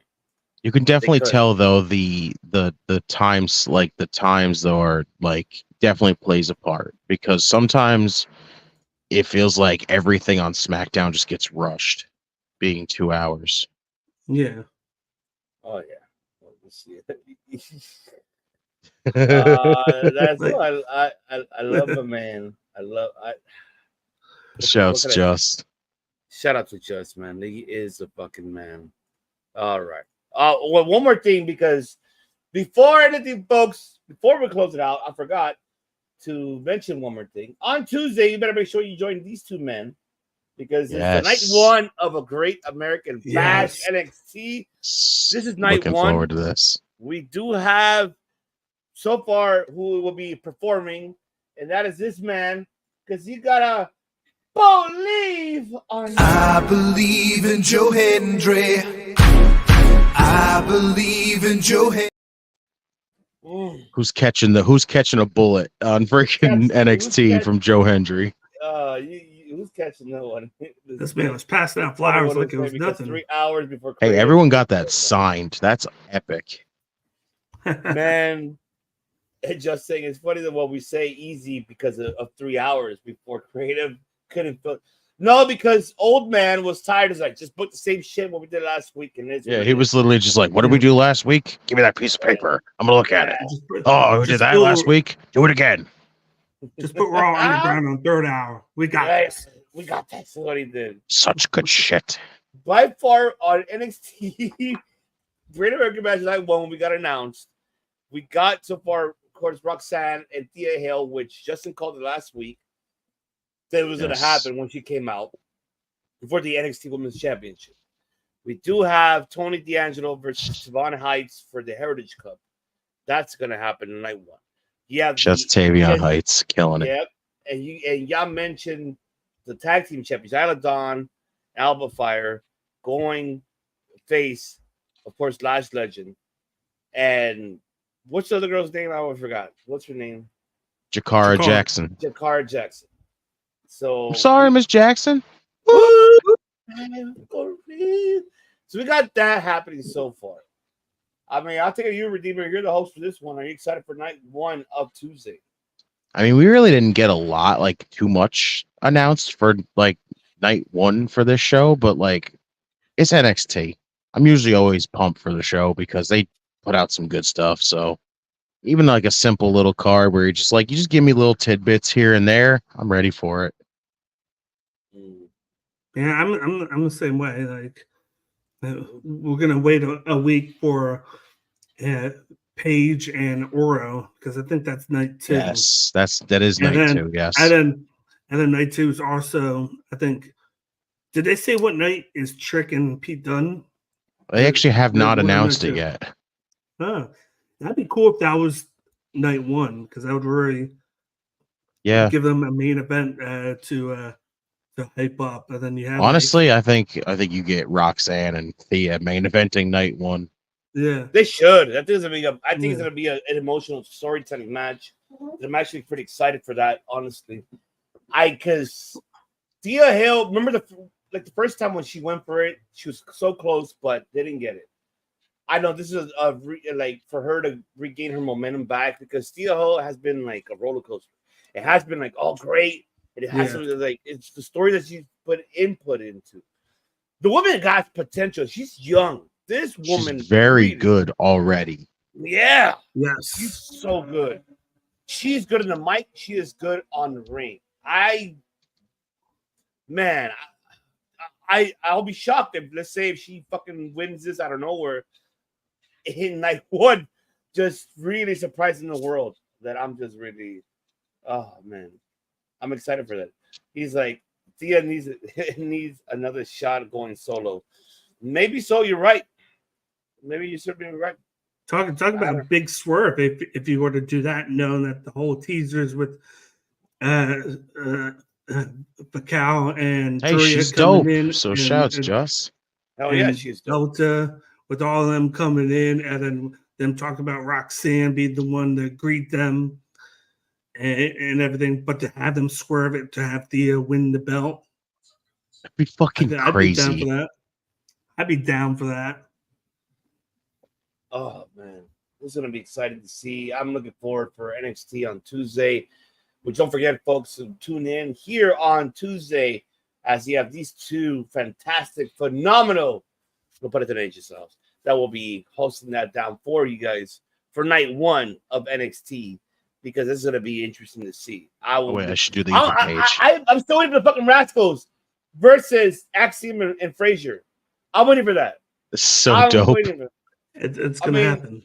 It's gonna happen because when they beat them this past Tuesday, and man, Javon Evans to be involved in that, hell yeah, that's like high flying mania running wild. Those fucking 6 men. Oh, I want to know how this trio knows how to travel from Orlando to Montreal that quick between 2 days, man. Montreal is like in the borderline between them, so it's not that far. Yeah, they're just going. Let's see how many trios matches we can book in the next couple. Oh yeah, Montreal's not that far. It's like in the middle or like close to it. Yeah. But man, I'm excited for it, man. I'm stoked. But man, let's see what Tammy had to say. Miss Temple now. Hey, Miss Temple, how are you? Hey. With our son, and I appreciate that, Miss Temple. Thank you so much. We love you. You get a break. There you go. Yeah, you get a break that we were leaving here, but I appreciate you. Hopefully, you subscribe to it, Miss Temple. But man, what a pack! Almost in 3 hours, but we had to get it. Remember, here on Circle Debate, we cover everything once a week. Yes, that's what we do here. And of course, you have, our 2 hosts right here that covers. You got the Redeemer himself covering for NXT for you guys to watch alongside with him and Bakley. You got Bakley besides either me or Temple. Miss Temple, you're watching because these are the hosts of the New Japan show, which they'll be covering if I'm not around. They'll be covering the G1 Climax coming up next week for night 4 through 7, or 6, depending. Don't spoil anything. Don't say anything. I know you want to say anything. I haven't seen it. You gotta give me time. This man barely got any hour to sleep, so I'm still up. But that's what it is. But man, how much caffeine did you have, Baker? I know. We won't talk about that. Oh, see, stardom too. Miss Temple, waited till you guys see what we this got. man had 3 cups of coffee, 4 5-hour energies. I know. No, you're our role model, Just. And I feel like I'm gonna have to start watching the N1 just to see how Briggs and I hope they both kill it. I hope they both kill it in that. I really do. Just let me know if you're available next Thursday, because next week we'll be back here at Circle Debate for 207. We'll be giving a predictions for SummerSlam and recapping NXT. Is episode 207 going to be Get Your Debate? Yeah, you're gonna get your debate, homie. Hopefully you come through. What are your thoughts on Marigold new promotion? Well, you guys I like it. I like the fact that they're showcasing Shirai, and she's a double champ, so that's even better. And they have some good talent over there right now. Oh, isn't it like primarily based in the U.S. too? Like, that's a good question, Bigley. Is it, or just only just? They've been doing it. They've been doing it in Japan. Okay, I was about to say, but I think it's good. I think it's a thing that's going to be over here too. That's awesome. Yeah. Oh. Yeah, let us know if you're down. If you're able to, we'll let you know the time. Come on, join us next Thursday. We see you, Jess. And if you can't, then I'll maybe join that night. Well, all right, if you go to SummerSlam, well, let us know. Just get in the hotel room and let's do it. Yeah, let's go to the hotel room and do it, brother. Let's do it. Hell yeah, why not? Because you got to come hang with your boys. Ain't nothing wrong with a little bump and grind. And don't forget to check out Game Breaker Sports tomorrow, folks. Go to GameBreakerSports.com for everything. We're part of the website as well. You get all your news, so sports, everything else. And alongside, go to their YouTube channel. They'll be there tomorrow. Outrage Zone will be there hosting alongside with the Redeemer for the watch along for SmackDown. And then you have Saturday, the karaoke night they'll be having.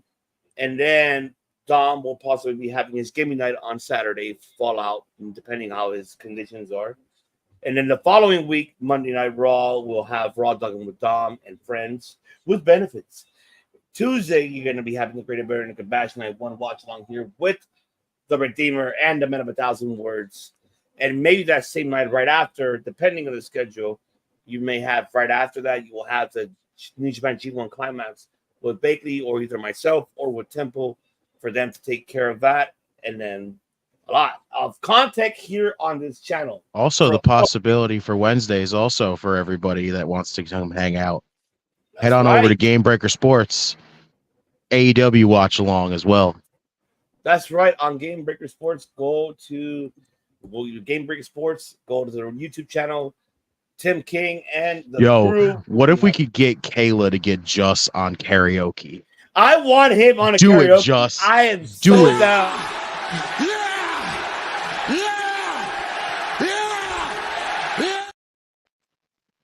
I am so down. My man looks weird with it.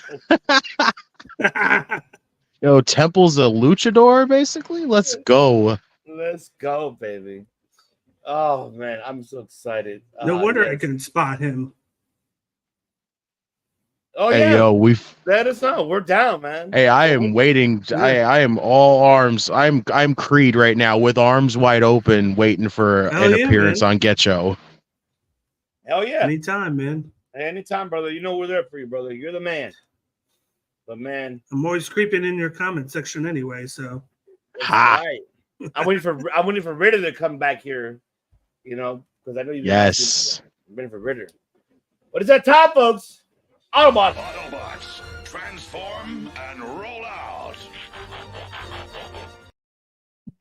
That's right. We're rolling out of here, folks. But I'm going to let these two gentlemen close it out here and let them know where you can follow them and you can find them. And, of course, these are my two hosts. And I love them very much, what they do here. It doesn't do it for me. They do it for all of you guys. It's not for what you guys think, it's for, I know. They do it for you guys that are watching and listening. Shout out to everybody internationally. You guys up there. España, Spain, giving us up there again. Once again, in the top 5 on their audio platforms, including the NXT watch along. So you're in the top because you're telling them what's going on. Let's go, baby. And then also pretty soon we're gonna get the New Japan show. Baby will get them up there alongside too. So yes, everybody shout out everybody internationally from Europe to South America to everybody. Gracias por todo el apoyo y todo y por suscribir aquí con nosotros. Ese debate que aquí damos todo para ustedes, ese contento para ustedes que estén contentos y todo que le agradecemos por todo que hacen por nosotros. Gracias por el apoyo y siguiéndonos aquí, suscribir con nosotros. Que nos está escuchando Latinoamérica, Brasil, Nicaragua, Honduras, Brasil, España, México, donde sea donde estás. Gracias por todo. And of course, guten Tag, we get to see it. That's good, yes. So that's for Germany, everybody out there in Europe that are listening as well. Thank you very much. And everybody out in the UK, thank you very much for everything. But the Man of 1,000 Words, breaking down where they can find you, where they can search you. And besides here, what else can you be having? Well, I got called from the bullpen tonight to close out. It was nice talking on here, but you can find me on social media at X at CageIQ. I'm also on Instagram. I'm on YouTube. Don't do too much on my YouTube now, but if you want to talk to me, talk wrestling, hit me up on X at CageIQ. You can find me, of course, like you said, every Tuesday night with the Redeemer on NXT Watch Along. And then you can find me on the Dojo Debates, talking New Japan, Stardom, CMLL, whatever we want to talk about. Right now we're doing the G1 Climax. Hopefully we can do it Tuesday night or possibly Monday. We'll let you know, but I'm looking forward to continue the journey through G1 Climax 34. Oh no, man! This is that's like a WrestleMania running wild with that fucking tournament. Yeah. Fuck it is. Dude. Hold It's it in. That's what I'm doing. I know. Don't spoil anything, man. I gotta see it. Man.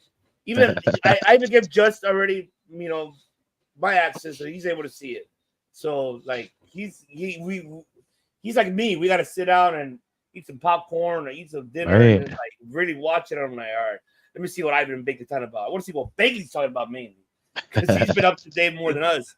We never know, folks. Bagley might do a watch along here, middle of the night, while Justin and I are asleep. You might do that. So 1 o'clock in the morning, everybody. Wake your asses up. You never Talk know. a fucking doodle, too. I'm definitely going to do one for the... I'm definitely going to do one for the finals. Oh, there it is. You got to do it here, right? You do it here? There you Let's go, baby. Let's go. So there you go. And he's going to have, special guests. Hopefully I'll be awake for it because I do want to see the finals. Yeah. And now with the debate, the Dojo debate now here in this network, folks, you're going to get some exciting ones that we could do if, in case we got the Man of 1,000 Words that could do it for you guys so you guys can watch along with him and enjoy it because, man, I can't wait to hear what Bagley got to say for sure next week. And hopefully I can't wait. Miss Temple, I cannot wait to hear Temple tagging on in the next episode when we talk about Night 4 and 7. I'm excited for it. I'm stoked. So much shit. I'm so glad we got all this. We love you guys for everything what you guys do for us. And love our fans that are watching it and listening to us. But man, the Redeemer, the host with the most coast to coast, along with the Man of 1,000 Words, he already gave his. You both are coast to coast host the most. Where can I find you, my brother, in charge? Let me first off start out by saying, by everybody out there and to all our community, our family, I love you guys. As always, to everybody out there on X and Facebook at JustinTime211. Follow my co-host, my brother at Jeremy and Time721. In Time Wrestling Podcast. Find it, give it a listen. Eventually it will be coming back. I can't give you a set date yet, but I'm telling you right now, it will be coming back. So keep your eyes peeled. So you will find it all over the social medias when it does come back. So you're not going to want to miss when that happens. Other than that, come join us over here on Circle of Debate. Like, comment, subscribe, hit the notification bell so you don't miss a damn thing because we would love to have you here. Other than that, you can go over, you'll find me anywhere. I'll be around, I'll be over on Heel Turn. I'll be over on here on Circle of Debate. I'll be on Game Breakers. I'll be all over because I am the Redeemer. I redeem myself by going everywhere. That's right. And my guy right here, Just as well from Get Show. Make sure you guys follow them. Much love, Just. Much love. We can't wait to see him. He's going to be up in there in Cleveland, baby, doing his thing. But until then, folks, you already know here on this network, on Cage My IQ, and on Just Time 211. We don't just do NXT Watch Along, Raw Dog with De Niro and Dom, with friends and with benefits. We don't do the Dojo Debate or Circle Debate or Top of Wrestling Talk. We have so much shows here, and it's just for all of you guys. A lot more shows that are coming here. Do it for you guys. That's right. And because we fucking make history. You know that. Buenas nachos, folks. Buen dia. We bid you do. Mwah. Too sweet. Woo woo. And we say, buenas noches. Peace.